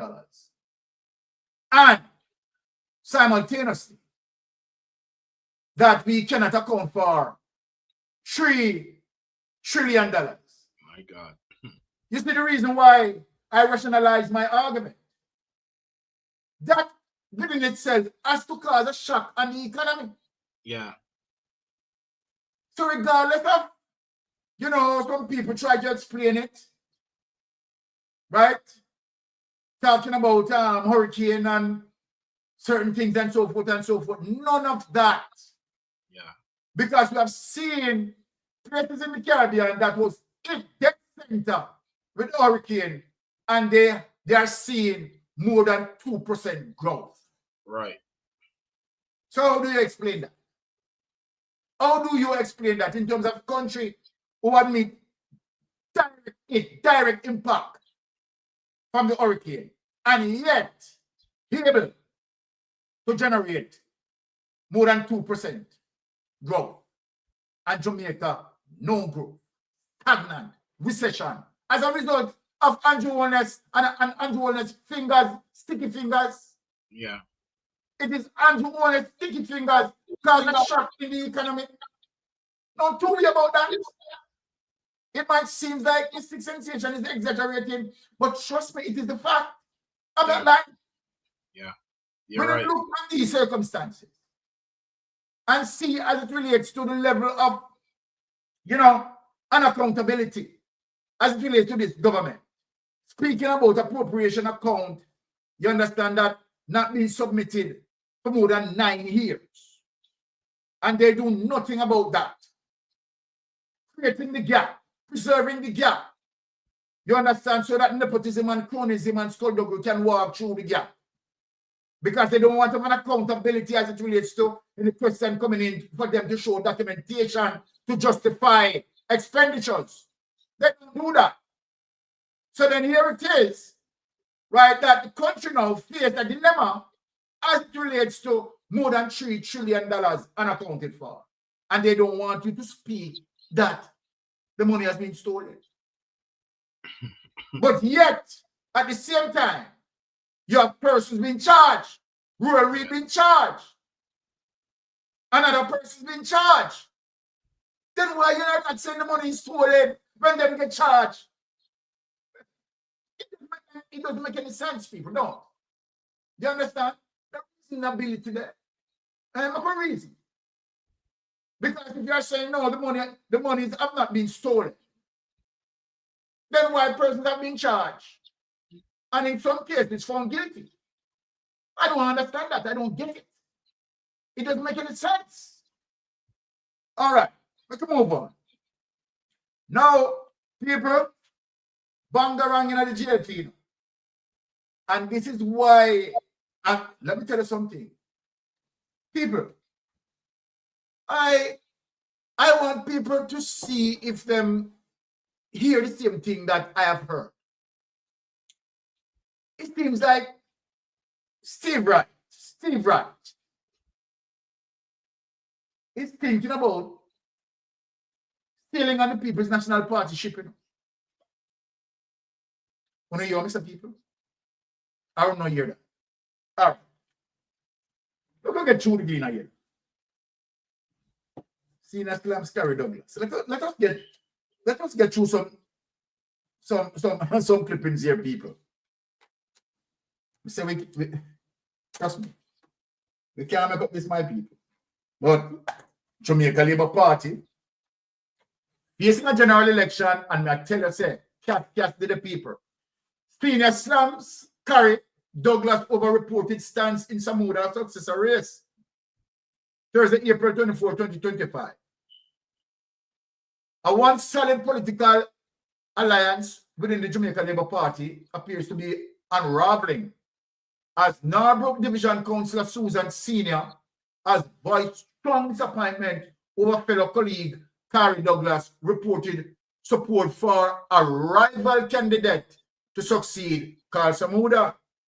Senior, the councillor for the Norbrook Division, said she was disappointed that Douglas, a former People's National Party councillor who crossed the floor in 2020, was publicly supporting attorney Christian Tavares Finson's bid for the St. Andrew North Central seat. Well, you want now Steve Wright, not take it so you know.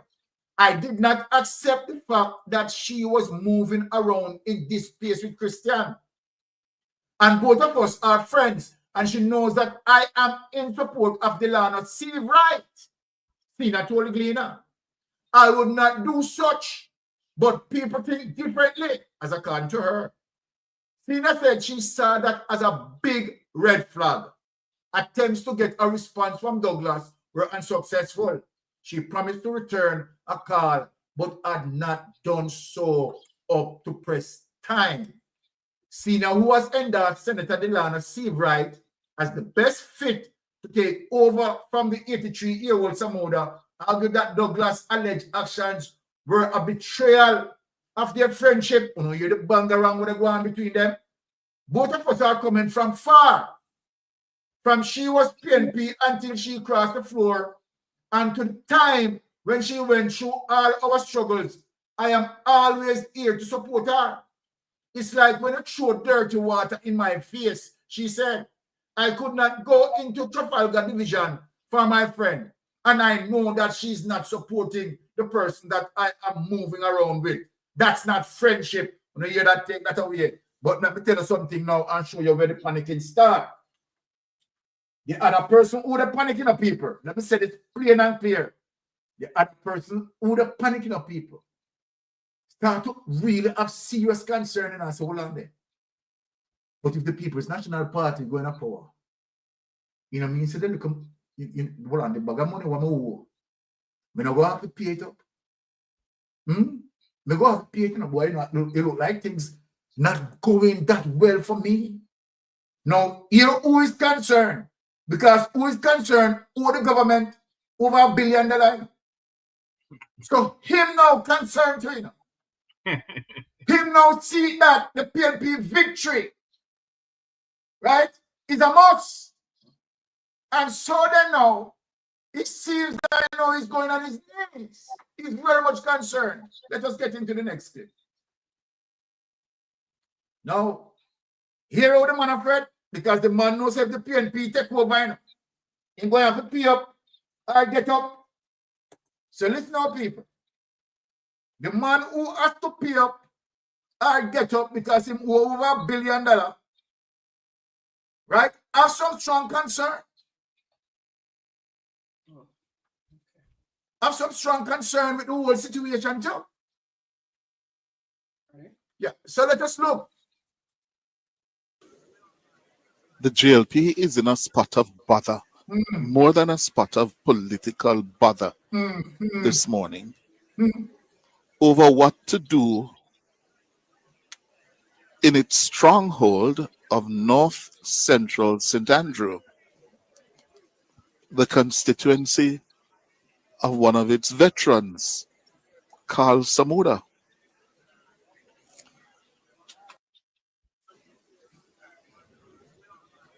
The JLP is in a... All right. Pastor Ricky. Yes, sir. You truth me told, you know. And only JLP not spot about that. Imminent spot about that. Yeah. Because if the PNP come into power, him no set. He will have a pay. What say you, Pastor Ricky? Well, the writing is on the wall. Today, the Prime Minister gave a concession speech, a defeated speech, and talking about people are come play upon your stress and depression and aggravation and anger and want to make promise to you. And, you know, and you can tell that he knows that he's going to lose, his party's going to lose the election. No JLP seat is safe. Let me say this. No JLP MP seat is safe. Right now, nobody said not safe. Yeah, not even, yeah, because the garrison, everybody at Jamaica suffer. I mean, we have been saying this. Labor rights are suffer. UCI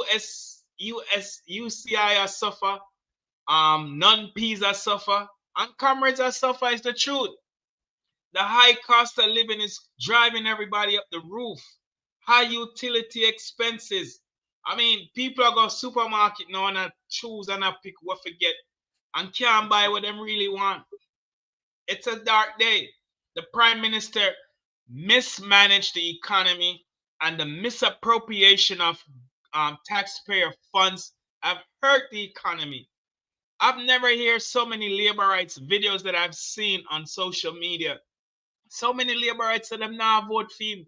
Them a jump on the bandwagon because them see the orange wave, them see the excitement, them see the love that Comrade Leader Mark Golden is getting. Them a listen to the candidate presentations every week. And so they heard the 5E plans that rolled out in the parliament in the budget debate. They hear sensible, meaningful policies for if you want to buy a house. Comrade Leader Mark Golden said you have a policy to rent to own. If you want to go to school and you're the first child in your family, free scholarship. Every child will go to school and get a meal. I mean, agriculture, GenSec lay it out to take back the competition from the imports and produce more export and get our coffees and onions and tomatoes and potatoes and you name it, get back into productivity. So when you have a prime minister that had almost a decade, 2 terms in government and cannot tell the Jamaican people what has he accomplished, why is he deserved to be his government is deserved to be re-elected. Him have no accomplishments for the last 9 wasted years. So it's a crime, disgrace, and a shame. So what him do? Get up every day and attack the People's National Party.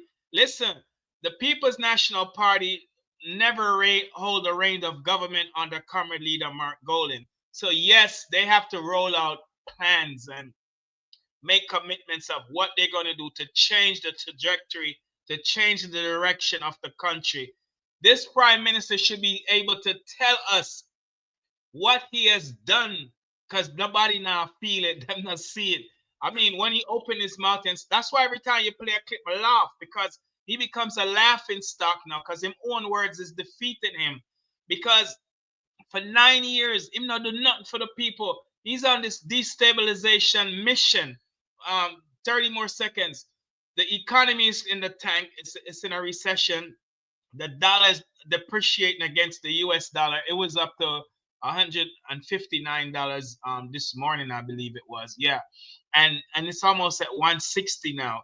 And when you look at no policies in place to improve the life of the Jamaican people, 2 million people go to bed hungry at night, including children in Jamaica, according to the United Nations report. Poverty is on the rise.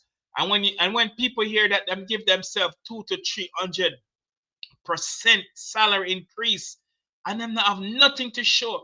Steve, I'm not business with for them politics, so everybody when me hear on social media say them are gonna vote for who Carl Samuda want for win. Them Tom Tavares son not ready yet, and them not vote for him. So I mean that business enough for them politics, but really and truly, the country is in a mess. And I've been saying this since September last year, that when Comrade Leader Mark Golden takes the reins of government, and there's no doubt about it, the People's National Party will be the next government, he's going to inherit a huge mess.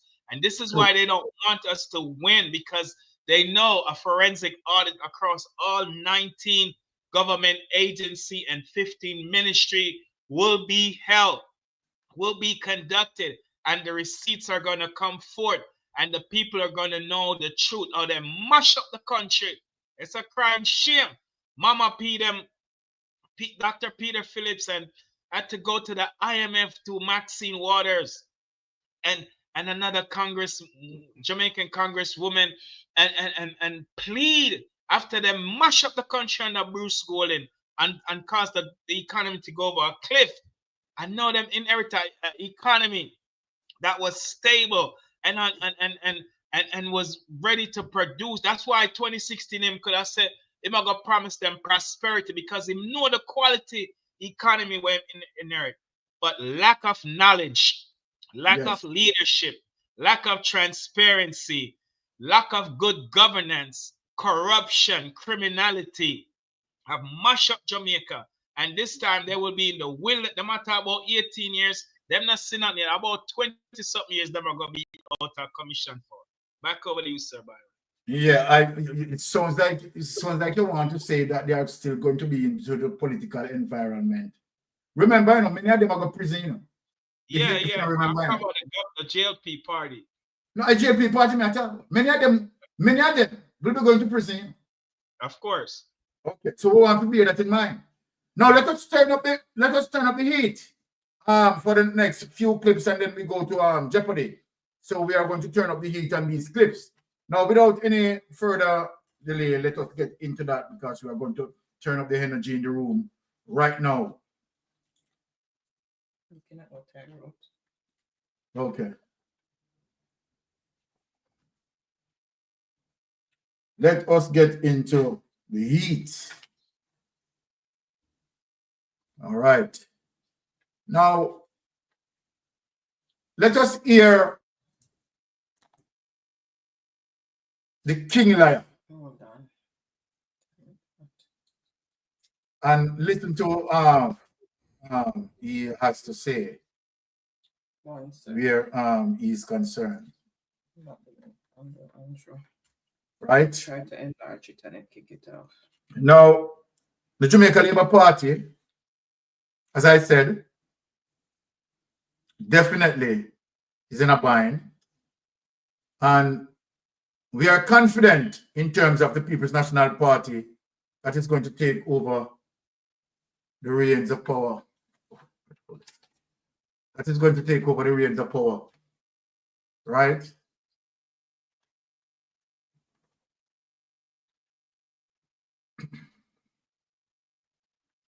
So we know that what we want is the amount of victory that we are going to spend where that is concerned. Ready? Yeah. All right, go ahead. Which political organization is respectful of you?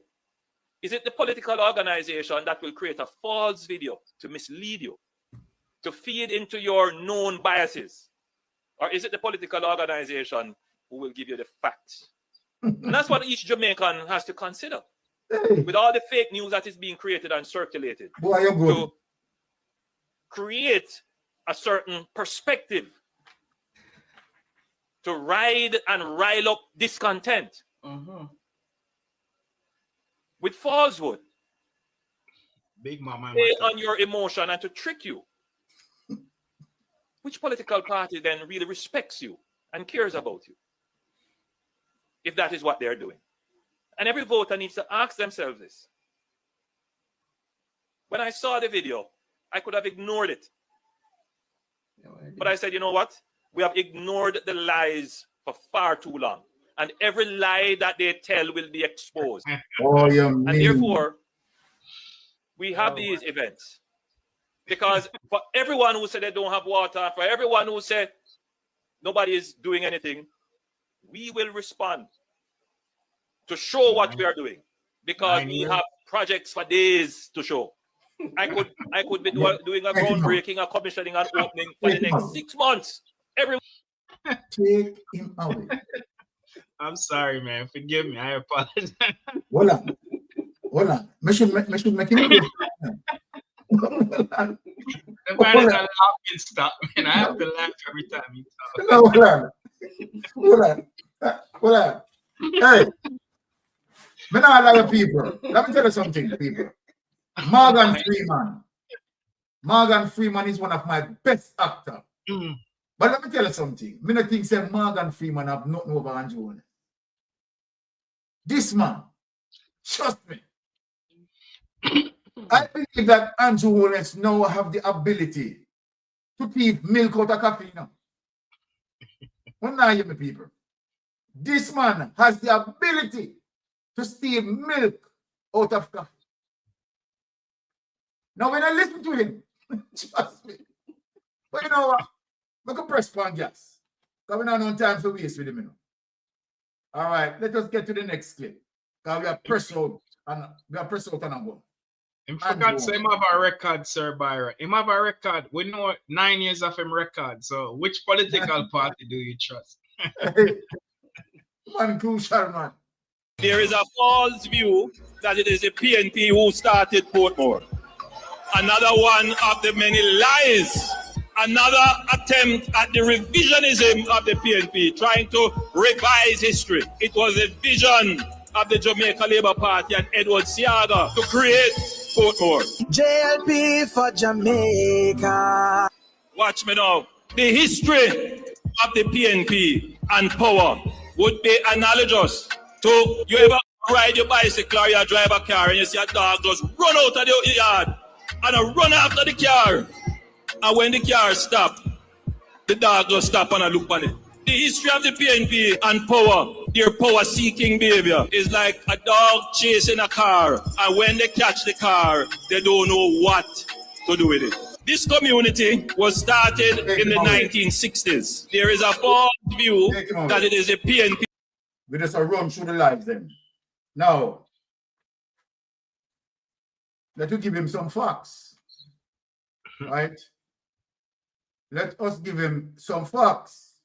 Because obviously, right? And that's why, one of the reasons why you can't really blame Tom Tavares, you know, when he come out and talk, told a lie about Marcus Garvey. Yeah. Because they are all liars. Exactly. Right? So let us give him some facts.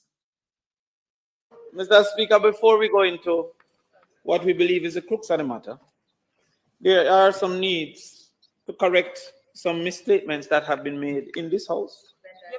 And I'll get to that soon. And previously in other houses and in the public. The first, unfortunately, Mr. Speaker, is somehow the concoction, Mr. President, is the concoction that Portmore is the vision of Edward Seaga. Let's clear that up. Let's clear that up. Clear it up. I turn, Mr. President, to indeed what can go so. I turn, Mr. President, to no less of a source than the Jamaica Library Service. Mr. President, the Jamaica Library Service indicates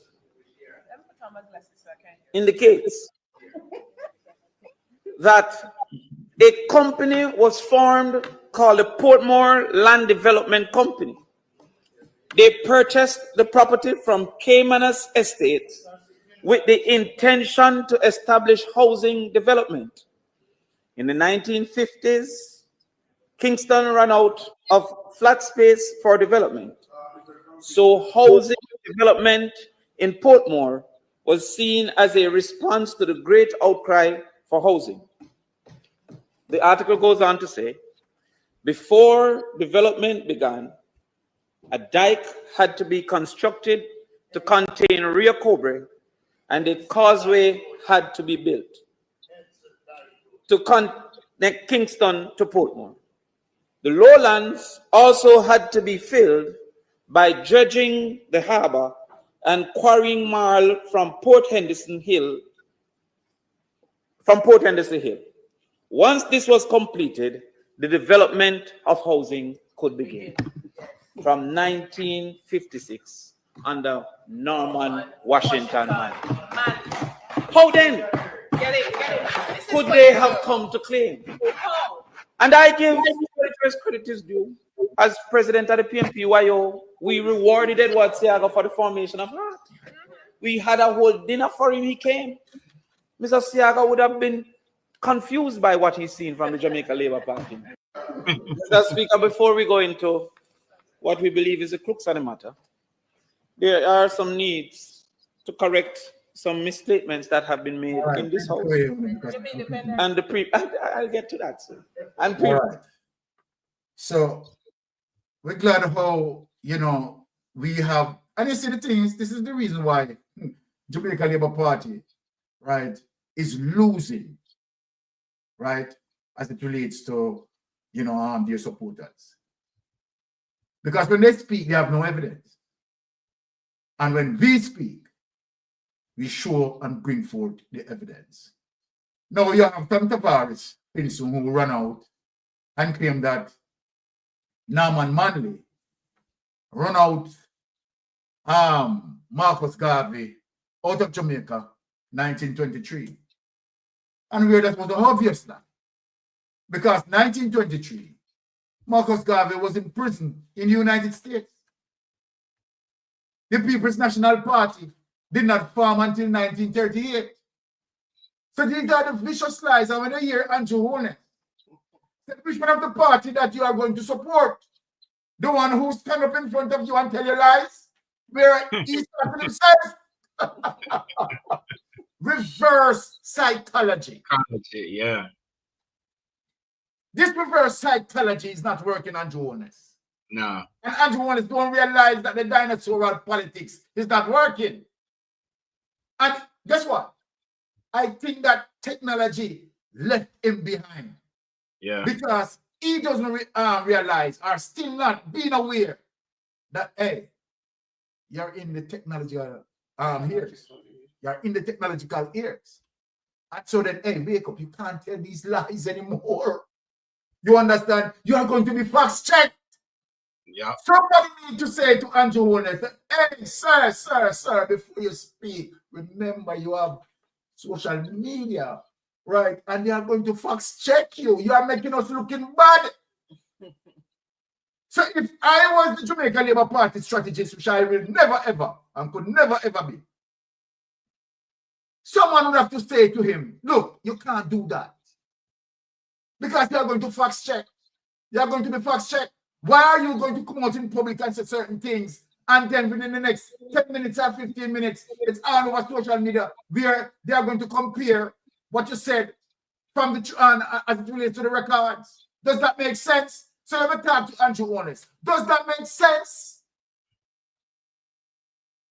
Right? So then we know that they are self-inflicted. You understand? I will love them self-inflicted, you know, because they make me and Pastor Ricky look extremely good. Supporters don't read.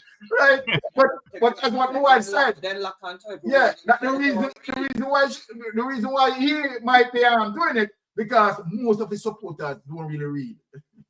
Right. So he's talking to the what? To some of the goonies.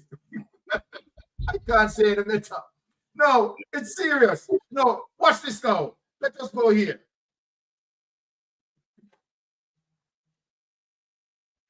And then we ask Pastor Ricky to break it down and close that, and then we proceed into Jeopardy. Now, listen here, people, man. Because we can't make up this, you know.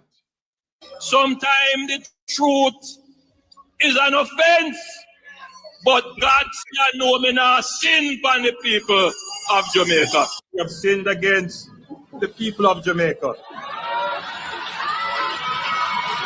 We have sinned against our fellow man. No, Pastor Ricky. Break it down for us. And then, of course, we are going to make the way for Jeopardy. Yeah, it's evident, it's clear that the Prime Minister is not a history of student. He's not a student of history. He lacks knowledge of basic history and civics. For him to come out and say that Portmore was Seaga's baby when Seaga was not Prime Minister till 1980. I mean, the incompetency of this Prime Minister, it's appalling. And it reveals that he has no message to sell another term to the people.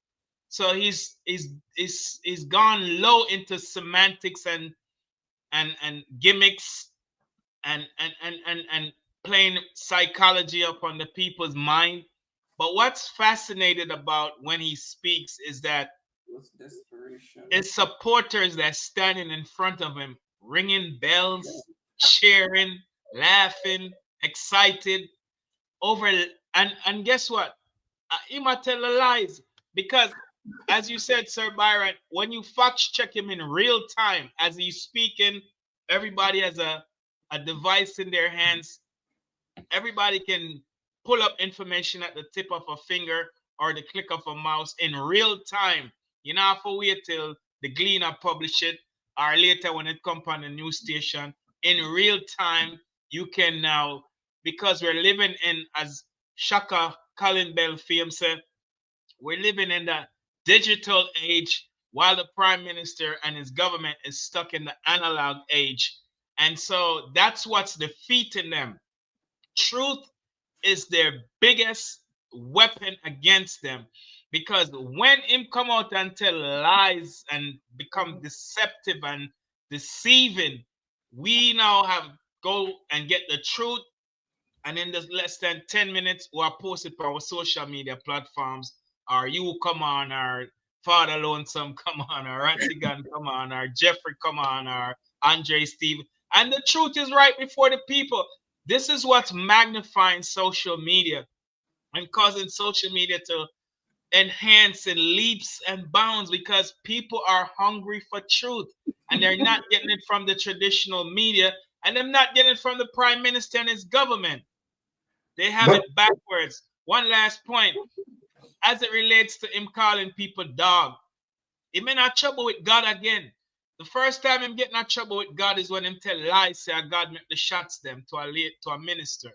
And God was displeased with him from then. And then now him call God's people creation. God made human beings and put them on earth. And you're gonna call PMP people, we're human beings, we're not animals. So when you refer to God's people that God so loved that he gave his only begotten son for, dogs, you need to go repent, man, and get it, because you're going to get God angry with you a second and third time. And, you know, judgment is at your door. Over to you, Sir Byron. Yeah, but when you look on social media in terms of these lies and certain platforms, like, for example, Andre Stevenson's platform that at any one night, Andre Stevenson's is showcasing roughly about 7,000, 8,000 people in his chat room, right? And that message spring to about 35, 40,000 people. You have a hot topic, right? That come on might be showing somewhere between 10 to 12,000 and giving all of that information. You have a Wayne Lonesome that coming out again and with the numbers. You have a Mystic Sensation that coming out with the numbers. So when he comes out and he tells these lies, Anessa Bell right? Rose. Anessa Bell Rose and off the press. Off the press and all those persons, you know, all other persons, Rattigan and a person, Jeff Tavares, Carlos, right? No, when you have all of these people, right, going against, you understand what you said, and putting that up. When you try to appeal to your base, this is how stupid Andrew Holness is. I don't really get the strategy. When you are when you speak to your base, right, and your base just confined in their space, and you are going up against these platforms and social media that's speaking to thousands of people worldwide. You understand? You have been exposed to all of that. Exactly. And that is so damaging, because people now realizing and seeing the truth. You understand? Because you go to a campaign, right, and you speak, you give red meat to your little base. And when we take it up, right, the Andre Stevenson take it up, you understand, the Lonesome take it up, right, and all of us who take it up, you understand, and able to compare you and fact check you and show you that you are lying, sir. You are lying. You are damaging yourself and damaging your party. But guess what? Me shooting the guy there, because remember, you are not going to miss prison. I mean, dead serious. That's right. You're not going to miss prison. And that's but give me 30 more seconds, Sir Byron. One last point. I forgot to mention this. Majority of JLP supporters, family members are PMP. So if PMP a dog, that means the GLP them a dog because of the same family. See what I'm saying? So him not think right, him just irrational, impulsive, and I behave like a loser, like the Gleanan said that he is. And so in an election year, him should be telling the people them what he has done for them, how he has made their lives better. But him sink so low in, I mean, it's mind-boggling. What is he thinking about? I mean, him acting defeated right now. I think to be honest, he's confused, right? He knows that he's looking into prison. He has one foot in and 1 foot out, and he knows very well that, I mean, if from once the People's National Party win, right, he's going to definitely, right, face, you understand, serious trouble. And there's no way about that. They are trying to now spin it and do everything which they can't spin it, right? They can't do nothing, right? Because we are all over them and presenting the facts, right? And so then this is where he's going to get defeat. Now it gone so bad that you have Juliet Holness now start to give away taxpayers' bond to JP constituents. Oh, no, look on these people, we can't make it up. Right? Let us show the last clip and then we go to Jeopardy and ask Pastor Ricky to break it down. Define this for us, what we are seeing here, Pastor Ricky. The sense of desperation. Yeah. People, look at this. Look at this embarrassment here.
It's a way. No, you know, honestly, I am here why.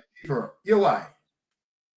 I am very much embarrassed. And here why I am embarrassed. You ever said that you're not only to just give a man a fish. That's exactly what I was But thinking. teach the person Yeah. how to fish. Right. And make him into a fishers of men. Right. You know what that scenery is showing all of us, Jamaica. What I have seen there is what I describe as what we call, and I'm sorry, no bash to Tivoli, but that is what we call Tivoliism. Tivoliism. And why Byron call it Tivoliism? The giving out mentality. The giving out mentality. It is telling Jamaica what Juliet Holness is telling Jamaica. That it is so bad that the country is so impoverished that these people can't even able under our government can't able to have the opportunity to have a good work, good jobs, and to be able to buy bun and cheese for their family as it relates to the Easter holiday. Juliet Holness don't realize that this is what she's saying. We in Jamaica need to move forward. Each one politician and out. We need to move beyond handing out. Create opportunity. What people want opportunity to be created by the government. So that people can go to their work and have what we call a livable wage. And what Juliet Holness is exhibiting with her ignorance is saying that it is so bad that she has to be handing out Easter buns to several communities over Jamaica under her administration that create the level of poverty. So let me state it straight for you, Juliet Holness. That is what you are telling the entire Jamaica and what we are seeing. This is Tivoliism. As it relates to how Edward Seaga treat the Tivolian people, lock them down in a sardine tin,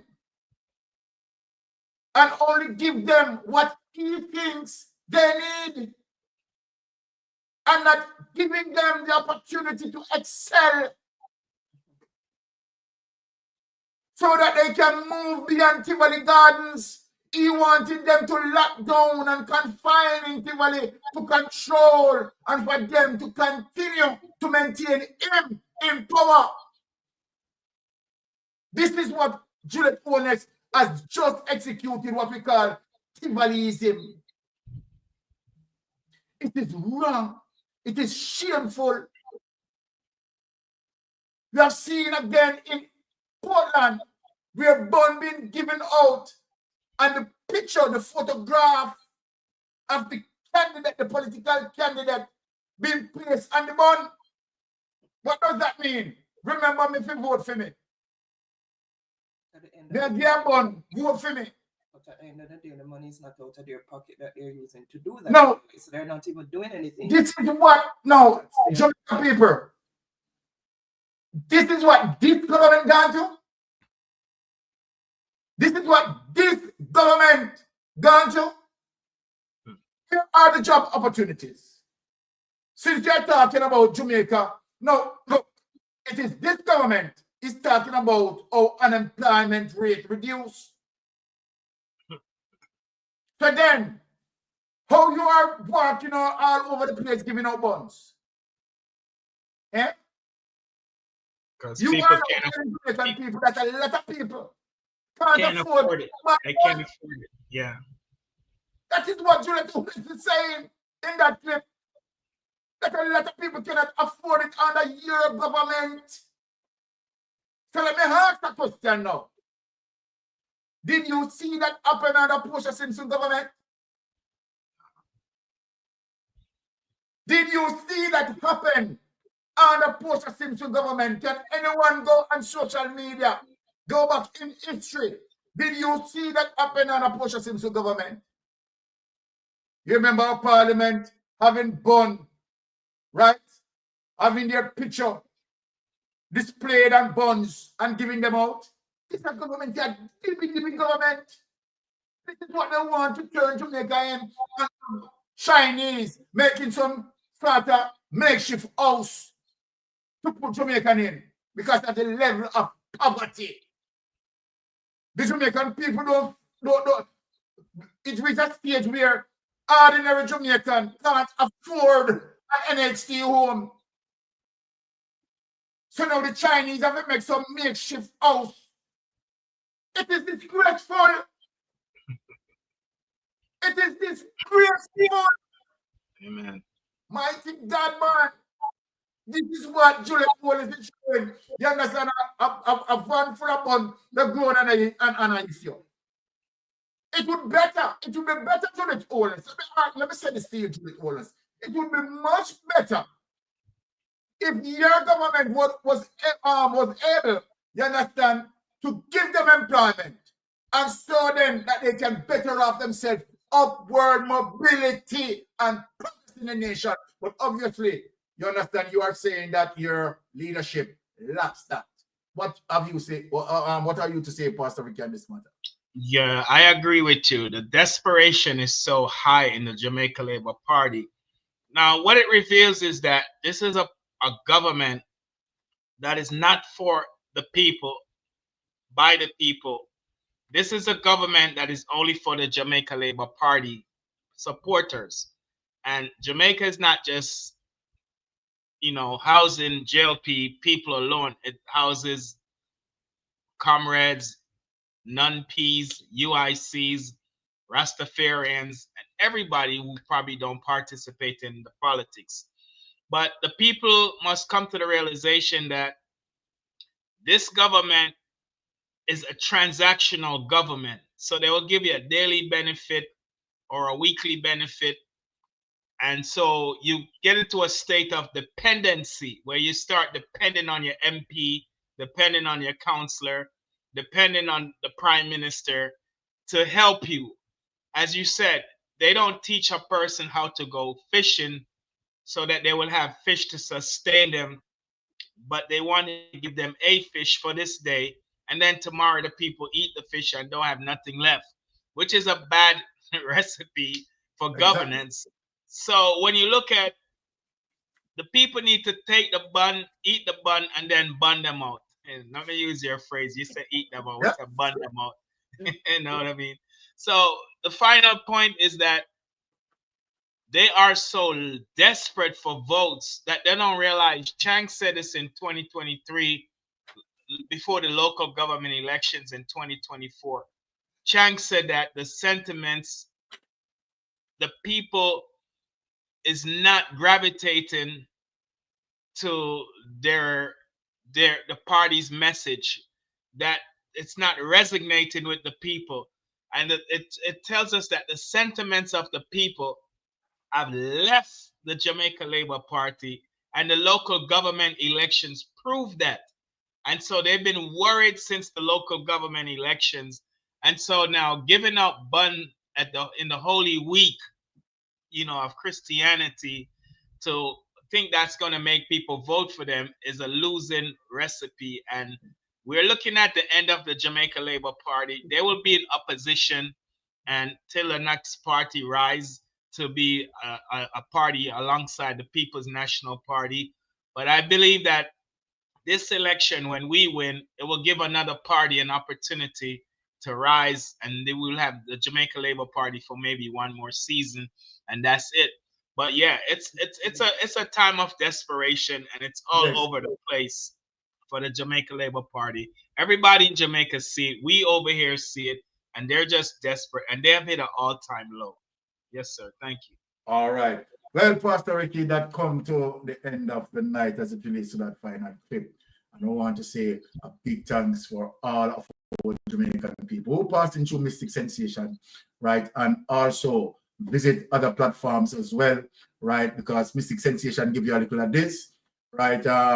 Lonesome give you a little of that.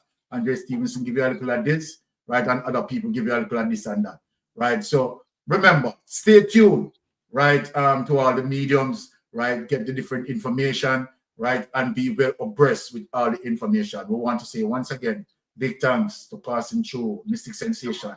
Pastor Ricky, we want to say big thanks to you, man, to continue, right, to lend your support, right? You could have been other places, but you choose to be on Mystic Sensation, you understand, and passing on information. We so much appreciate of that, right? Also, big respect to Melting Pot. He couldn't be here tonight as a result of traffic, get held up in traffic, right? But of course, next week, right, Melting Pot will be in the space. We want to say big thanks, right, to all the people who passed through. And now I hand over to Wifey for Jeopardy. Good night, everybody. God bless you, ladies. Pastor Ricky, have a wonderful weekend. That's the orange book. Okay, guys, so we are going to go into Jeopardy. As you know, we're going to be playing for credit. It's $1,000 Jamaican credit for the person with the most points at the end of the game, and then we will have 4 runners up of $500 Jamaican each. So let me just share the template. And Charmin, if you are in the chat, you participated last week and there was a tie between you and Tiffany. Tiffany had said to give you the credit instead of having a playoff.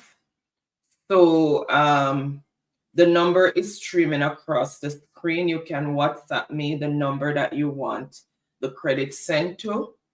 And it has to be a Jamaican number, and you have to state whether it is Digicel or Flow.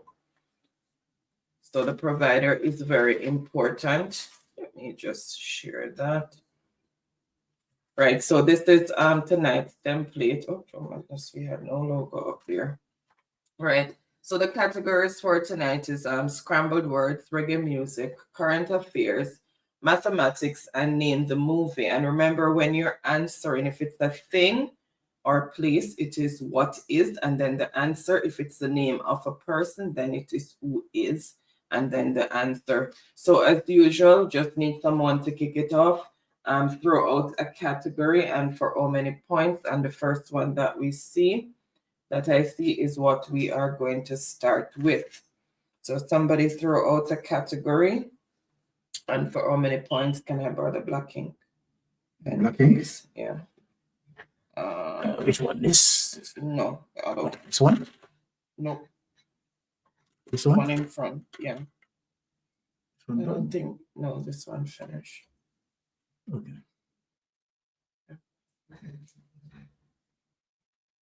All right, someone throw out a category so we can start. And for how many points?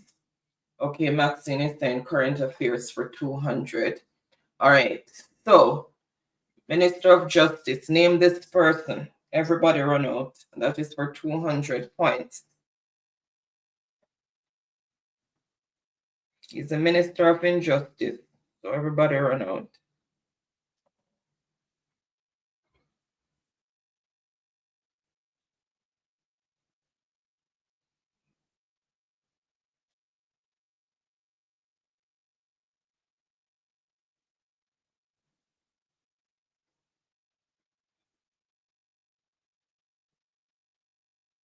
All right, I see the answer that I'm looking for, so not gonna have any delays. Let me just, oh my goodness.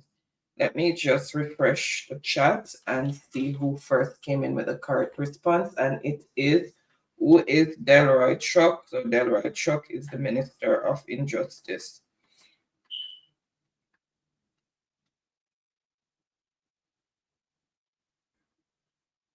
You guys believe that my chat on this one is starting to act up. All right, so let's see who first came in with the correct response. Oh, shucks, then when I put, I didn't see his, instead of 200. All right, so first on the board with the correct response is Donmel.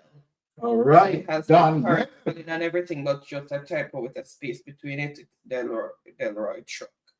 And everybody else And how much for that? came in For that, man? Delroy Chuck.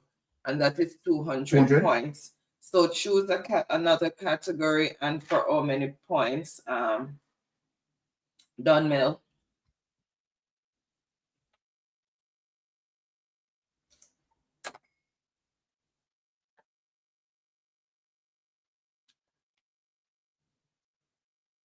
Okay. Okay, current affairs for 400. Minister of Industry, Investment and Commerce. Name the person. Minister of Industry, Investment and Commerce. Name the person.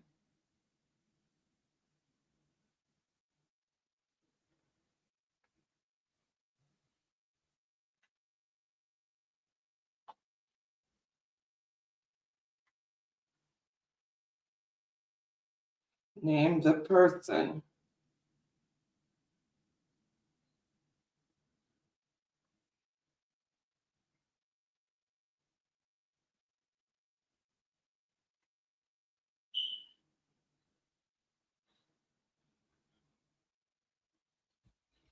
All right, I see the answer that I am looking for. Let me just check the spelling. Who is Auburn Hill?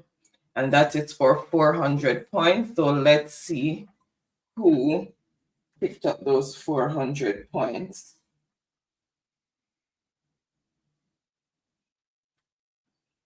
Good. Truck Life for 400 points. Then other persons also came in with Auburn Hill. All right, so Truck Life is continuing with current affairs for 300. Everybody run out. Minister of Science, Energy, Telecommunications and Transport. And Minister of SSL. 300 points. Everybody run out. Who is the SSL minister? He's been MIA. He's been keeping a low profile these days. SSL minister. He's been keeping a very low profile. You hang over the accounts in SSL.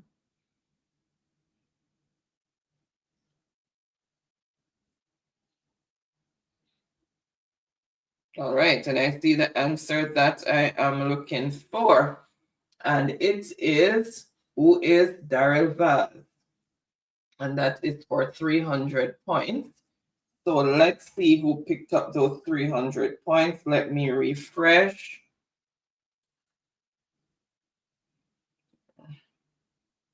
Not seeing Sherman in the thing, so I'm just gonna give it to Tiffany.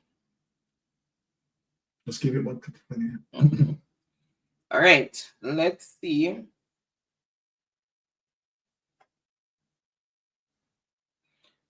Truck Life. You can't see it. Truck Life for 300 points. Daryl.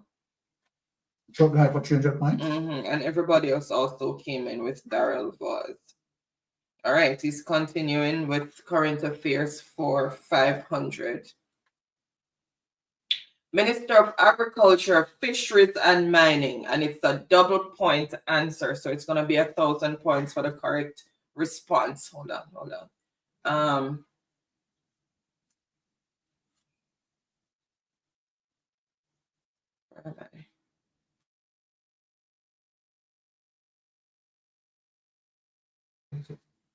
am I?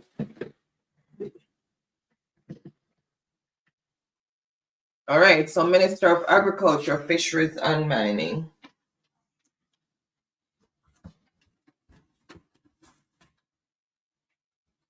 All right, let's see.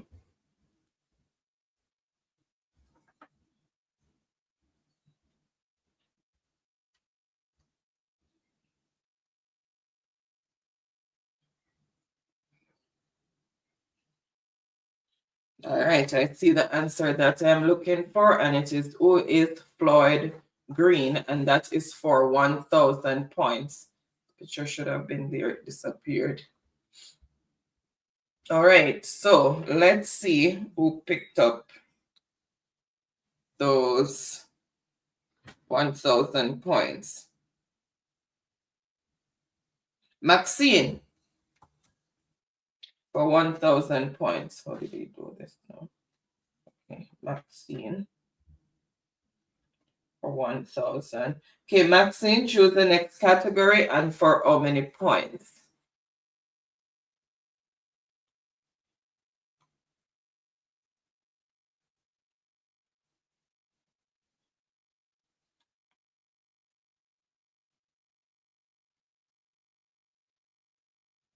Okay, current affairs for 100. Minister of Local Government and Rural Development.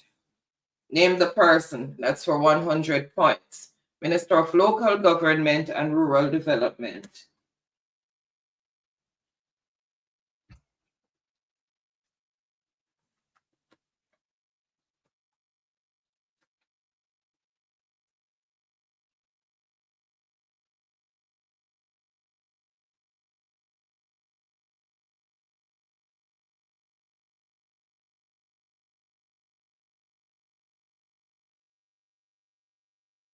All right, I see the answer that I'm looking for. Everybody run out. Who is Desmond McKenzie? And that was for 100 points. So let's see who picked up those 100 points. Dunmel for 100 points.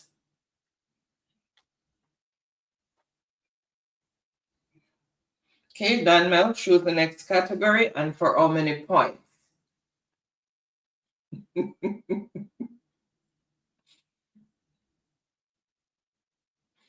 Choose the next category and for how many points? Okay, so mathematics for 200. What is the time on the clock? What is the time on the clock?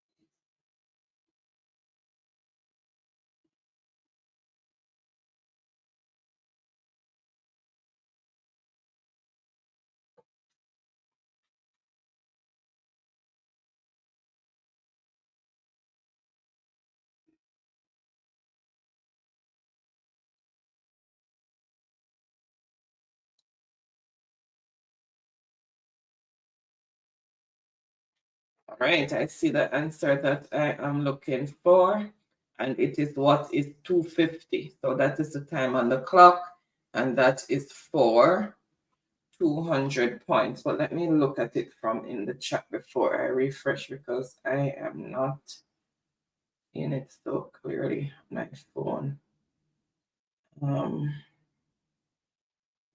Okay, so I know who put what. All right, let me just refresh.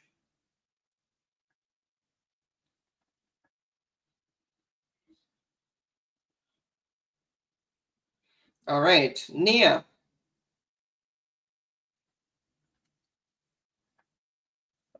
Your structure correct, you don't have the colons in between. So Nia, 250, and that is for 200 points. So Nia, choose the next category and for how many points? And other people also came in with 250 as well.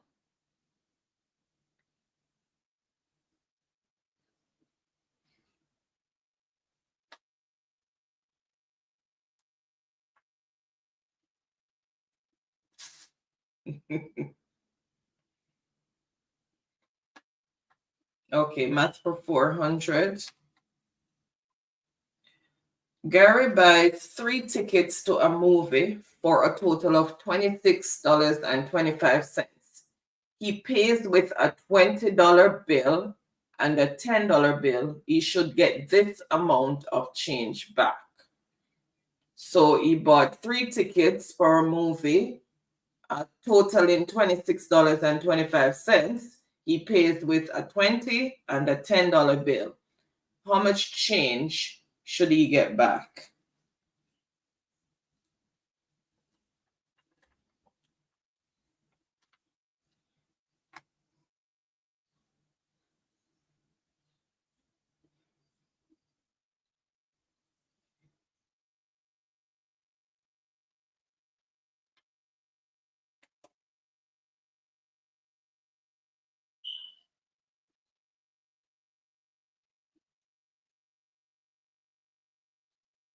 All right, I see the answer that I'm looking for, and it is what is $3.75. So 30 minus 26.25 leave you with $3.75, and that is for 400 points.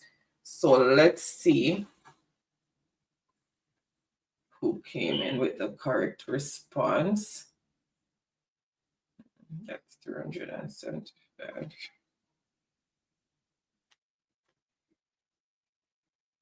Okay, so first on the board with the correct response is Nia, and that is for 400 points.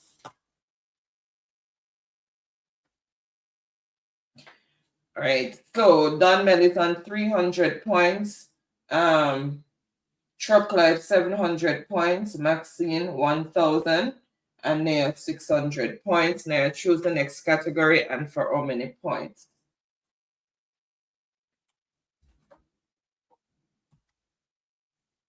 This one over there, so.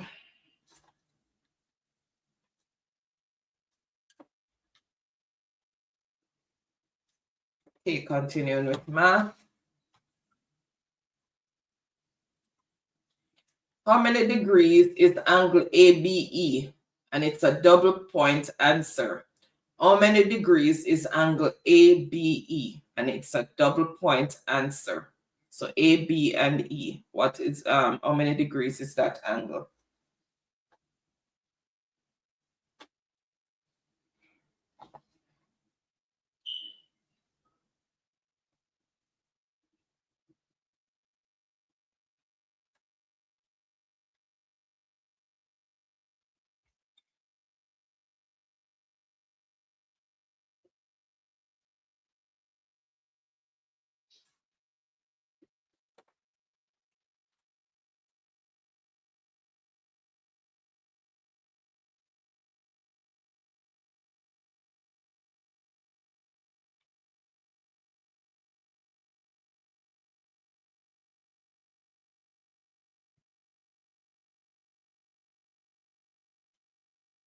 Okay, I see the answer that I am looking for. And the answer is 95 degrees. So that angle is 95 degrees, 37, 35, 23.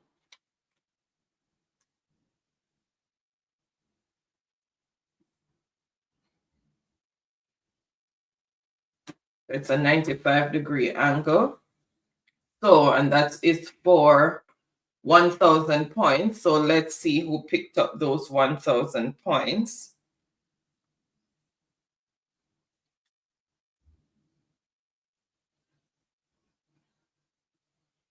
All right, it started there.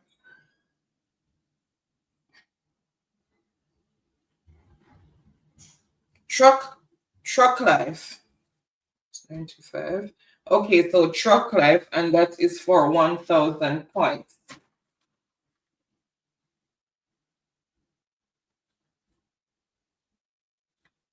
So it's continuing with maths for 300. Other persons also came in with 95. All right, so math for 300.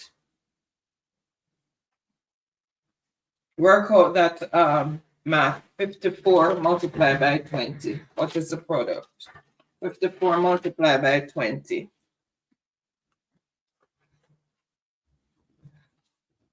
Huh? 1,700? 54 multiplied by 20. What is the product? Or what is the answer?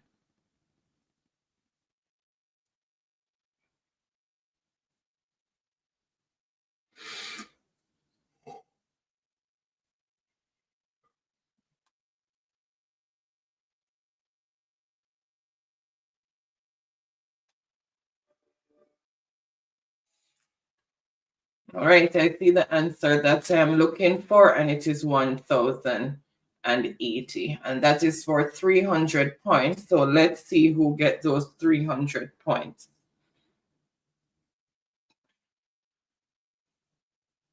Nia. 300 points. Sunia? Yeah.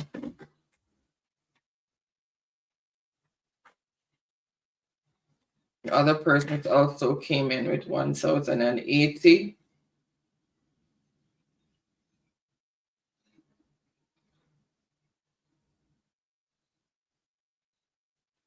All right, scrambled words for 500. And it's a double score. Oops, the C is missing. It's a double score answer.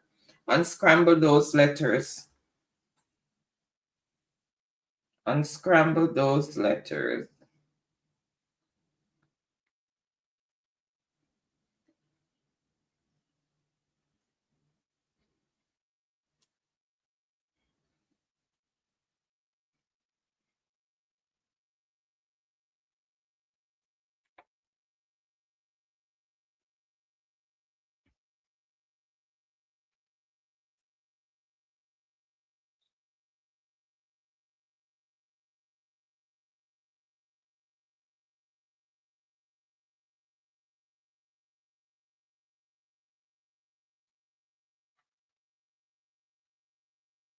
All right, and I see the answer that I am looking for, and it is what is encyclopedia, and that is for 500 points going to be added to the score that is existing, and then the overall score is going to be doubled. It's a double score answer. All right, so let's see who picked up all those points. Oh, let me address this 1 minute. Yeah, but I could go upstairs. Okay, much better. We have to run upstairs. Hold on. All right, so PCA for 500 points, and then that doubled, so that is 1,000 points. Ooh, prescription stronger than mine.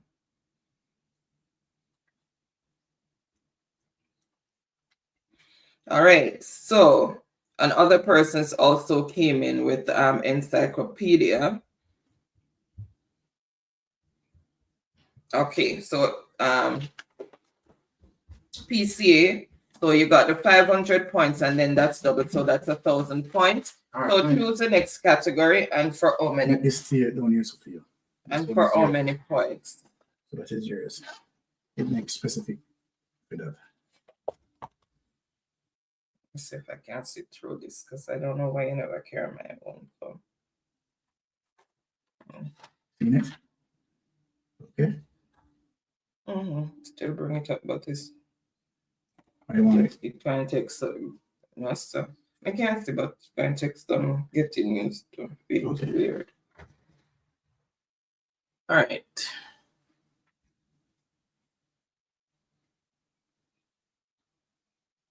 Okay, so scrambled words for 400. All right, I'll unscramble those letters.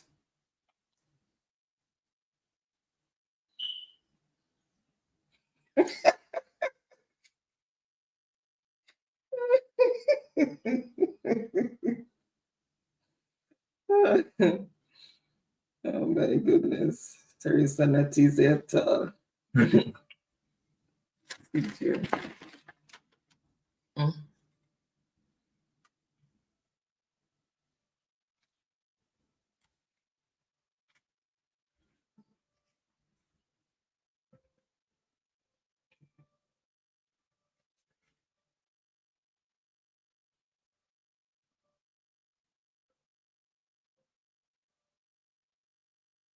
All right, I see the answer that I'm looking for, and it is what is compound, and that is for 400 points. So let's see who picked up those 400 points.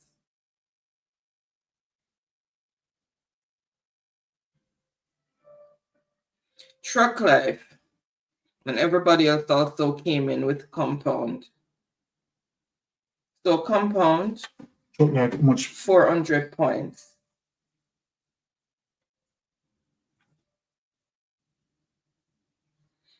All right, so continuing with scrambled words for 300. Unscramble those letters.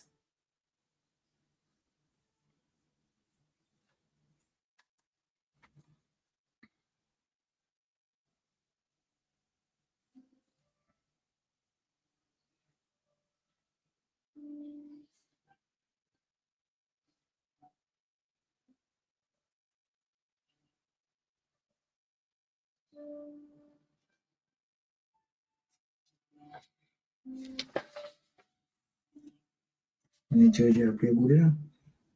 Do you hear him? Mm-hmm.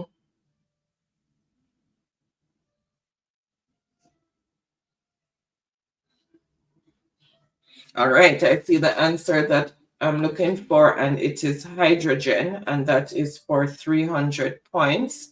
So let's see who picked up those 300 points. Let me just refresh. Nia, 300 points. All right, so Nia, choose the next category and for how many points? Okay, she's continuing with scrambled words. Unscramble those letters.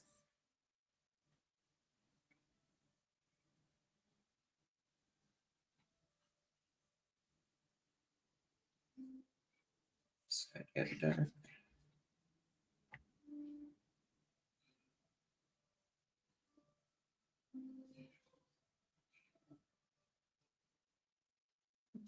Quick. I'm quick tonight with unscrambling the letters.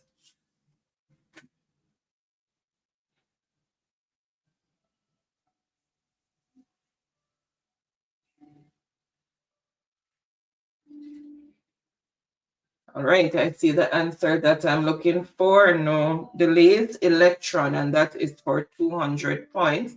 Let's see who picked up those 200 points, because everybody ran out with electron. Nia, for 200 points. Yes, she's on fire, chocolate. All right. Score as it is. PCA. What is this one? PCA? PCA, yeah. PCA on 1,000 points. Nia on 1,400 points. Maxine on 1,000 points. Truck Life, 2,100 points. And Danmel, 300 points. Andrew, come time to out that fire. Ricardo was there earlier, but I guess he's because he's studying, so it's hardly here. Oh, okay. All right, so she's completing scrambled words. So unscramble those letters.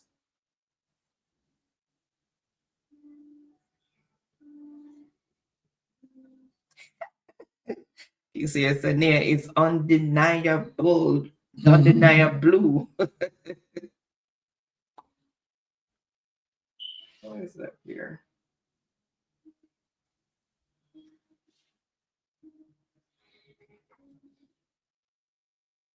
Tell us to them quick.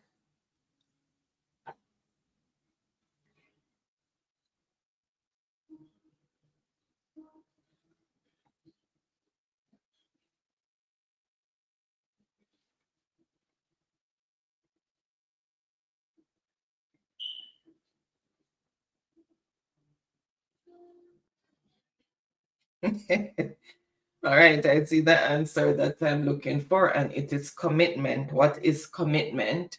And that is for 100 points. So let's see who picked up those points.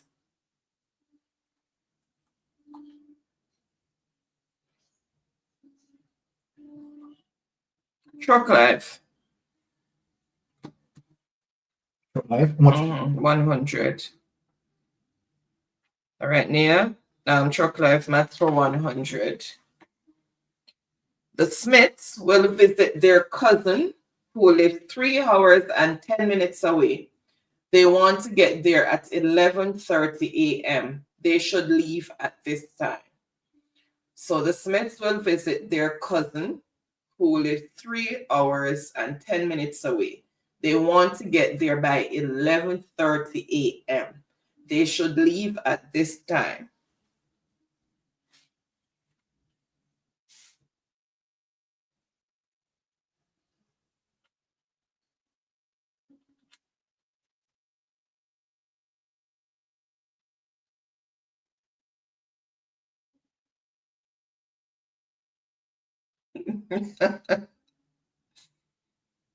All right, I see the answer that you I see the answer that I'm looking for, and it is what is 8:20 a.m. So they should leave at 8:20 a.m. in order to get there at 11:30 if they are to travel for 3 hours and 10 minutes.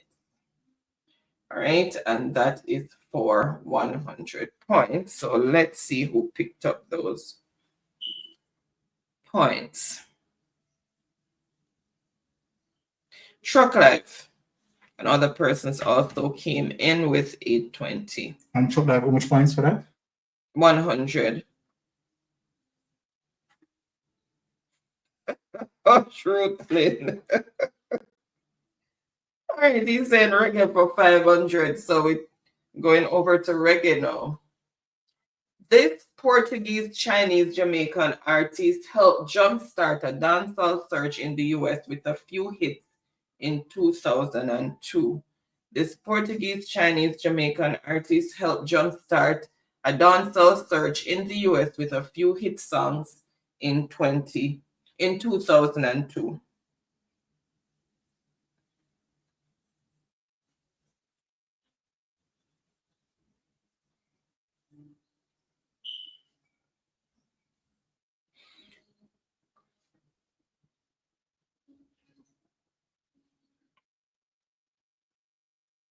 All right, I see the answer that I'm looking for, known delays, and it is who is Sean Paul. And fun fact, Sean Paul's hit, Give Me the Light, caught the US by storm, as did his other hits, Get Busy, Light Blue, Make It Clap with Busta Rhymes, and Baby Boy with Beyonce.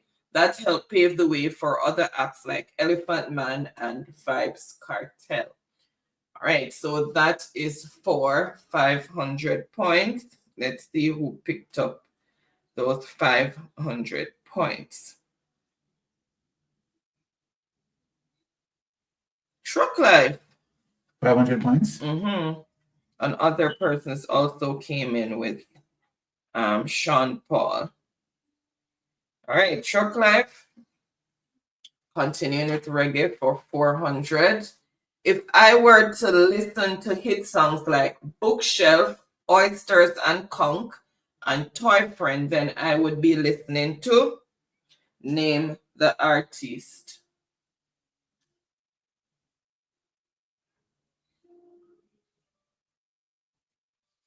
If I were to listen to hit songs like Bookshelf, Oysters and Conch, and Toy Friend, then I would be listening to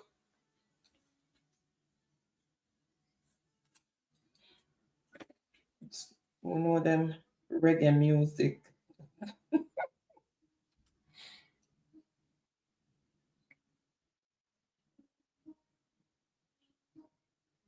All right, I see the answer, known delays, and it is who is Beanie Man. So Beanie Man had those songs. And fun fact, Beanie Man has had the most hit singles to hit the US of all dancehall artists and has earned a Grammy for Girls Them Sugar.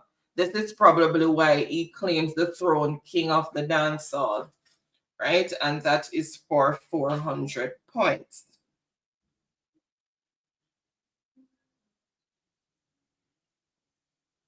Truck Life for 400 points.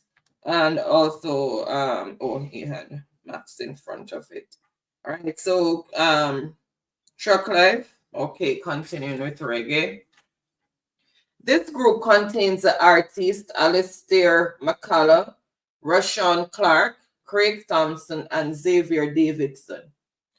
This group contains the artists Alistair McCullough, Rashawn Clark, Craig Thompson, and Xavier Davidson. Name the group.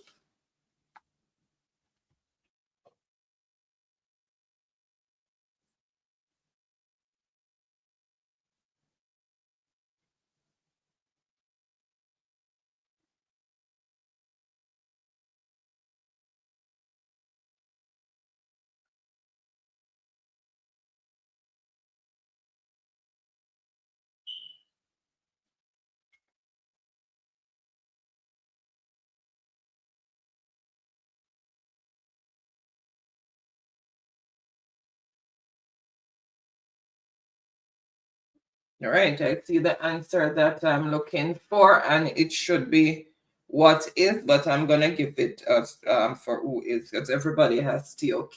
I said name the group. The group is the thing that they formed as persons. So Touch of Class, which is TOK, was originally inspired by Boyz II Men. Their hit song, Chichi Man, castigated corrupt politicians, but helped propel them to stardom among the dancehall ranks. All right, and that is for 300 points. All right. Truck Life, TOK, for 300. Choose the next category and for how many points? 200. This artist starred as Biggs in the movie Shutters. Name the artist. This artist starred as Biggs in the movie Shutters.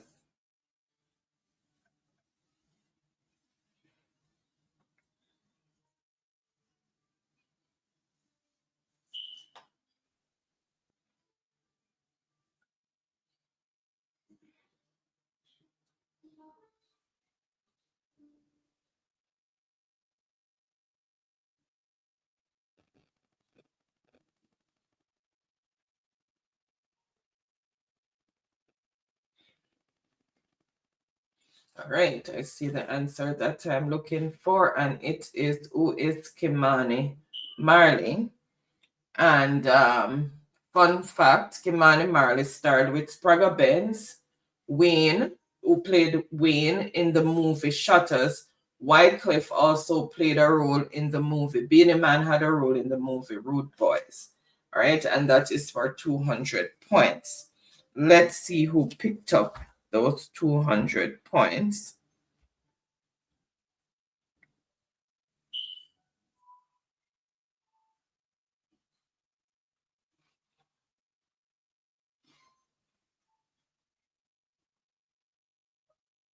All right, so I'm gonna give it to Nia because she actually has the dash between his name. That's how his name is actually spelled, not continuous with the K-Y-M-A-N-I. It has a dash in between. So Nia for 200 points.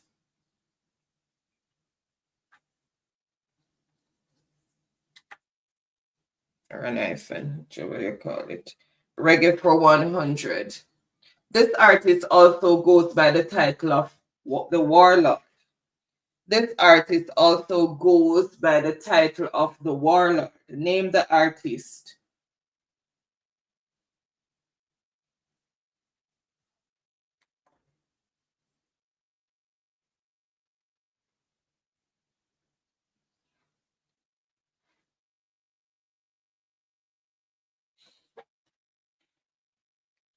Okay, use this one.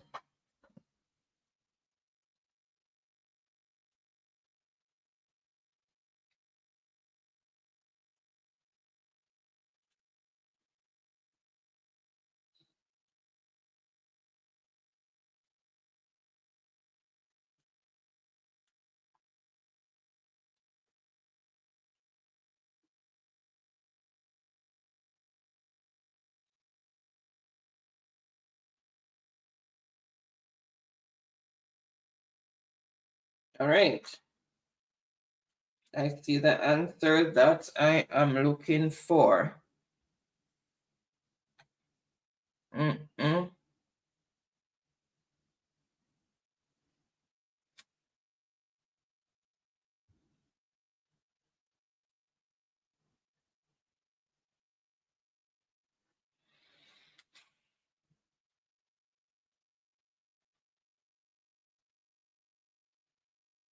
Actually, I'm not seeing it. The answer that I'm looking for. That it's there, but it's it's not spelled. It should be spelled.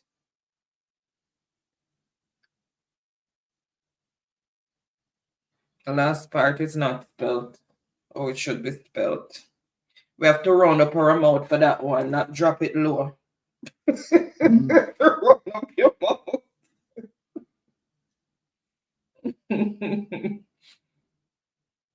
And I double checked it to make sure. All right, now I see the answer that I am looking for, and it is who is bounty killer, not killer. Who is bounty killer? That's why I say you have to round up your mouth. And fun fact, Heyo, Yalo, Bounty Killer has also done tracks with Swiss Beats and No Doubt. And that is for 100 points. All right, let's see. All right, so Andrew for 100 points. Yes, guys, we said killer, but it's actually killer. All right, so we only have one category left. So all you need to do is just put the amount you wanted for the points. Just put the number of points that you wanted for. And that is Andrew. So go ahead, Andrew. How many points?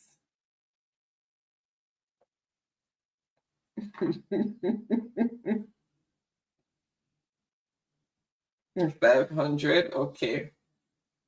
Name the movie.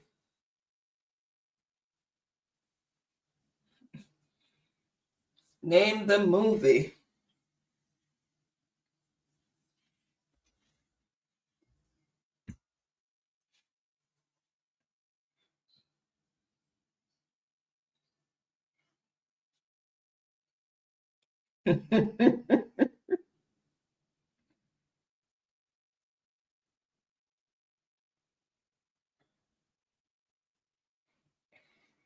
Oh shit, Andrew, for your keyboard always offended you. See the answer, no delays, it's already there. What is Dumb and Dumber? And that is for 500 points. And those 500 points actually goes to Truck Life. So Truck Life, how many points? 500 points for Truck Life? Mm-hmm.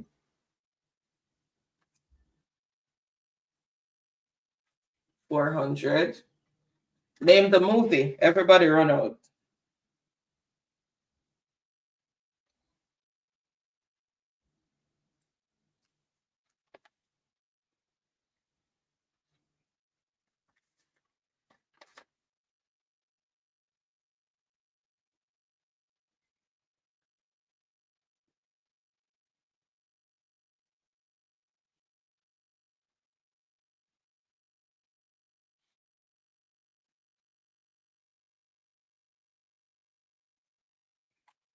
All right, I see the answer, and it is what is Gladiator, and that is for 400 points. Let's see who picked up those 400 points. Andrew and others also came in with Gladiator. So Andrew, 400 points. And how many points, Andrew?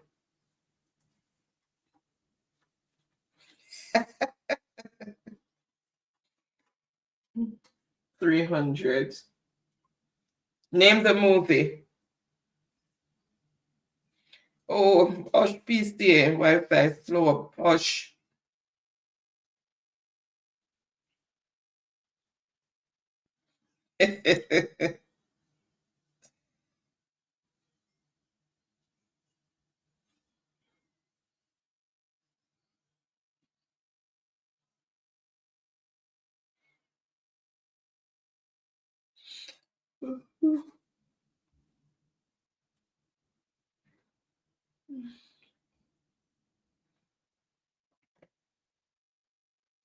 All right, I see the answer that I'm looking for, and it is what is Lord of the Rings.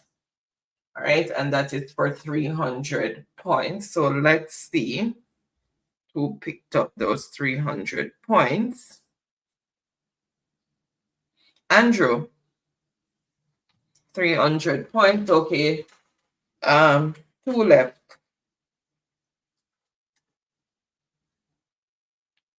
How many points, Andrew?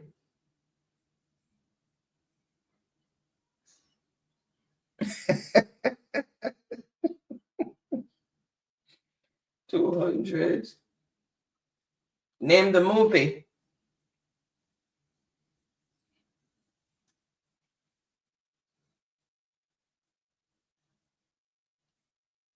Name the movie.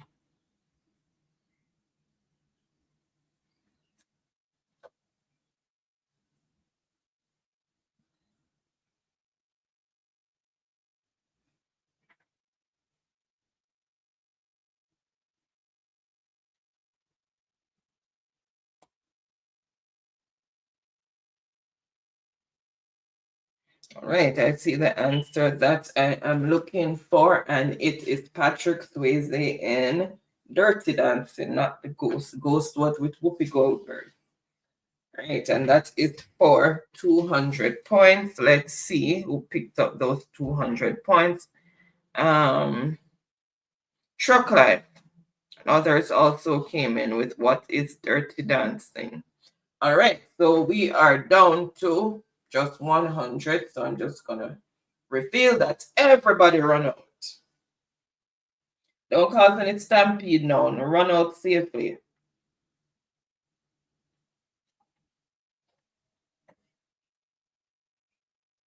No stampede. Actually, I'm not slow at running out, sir.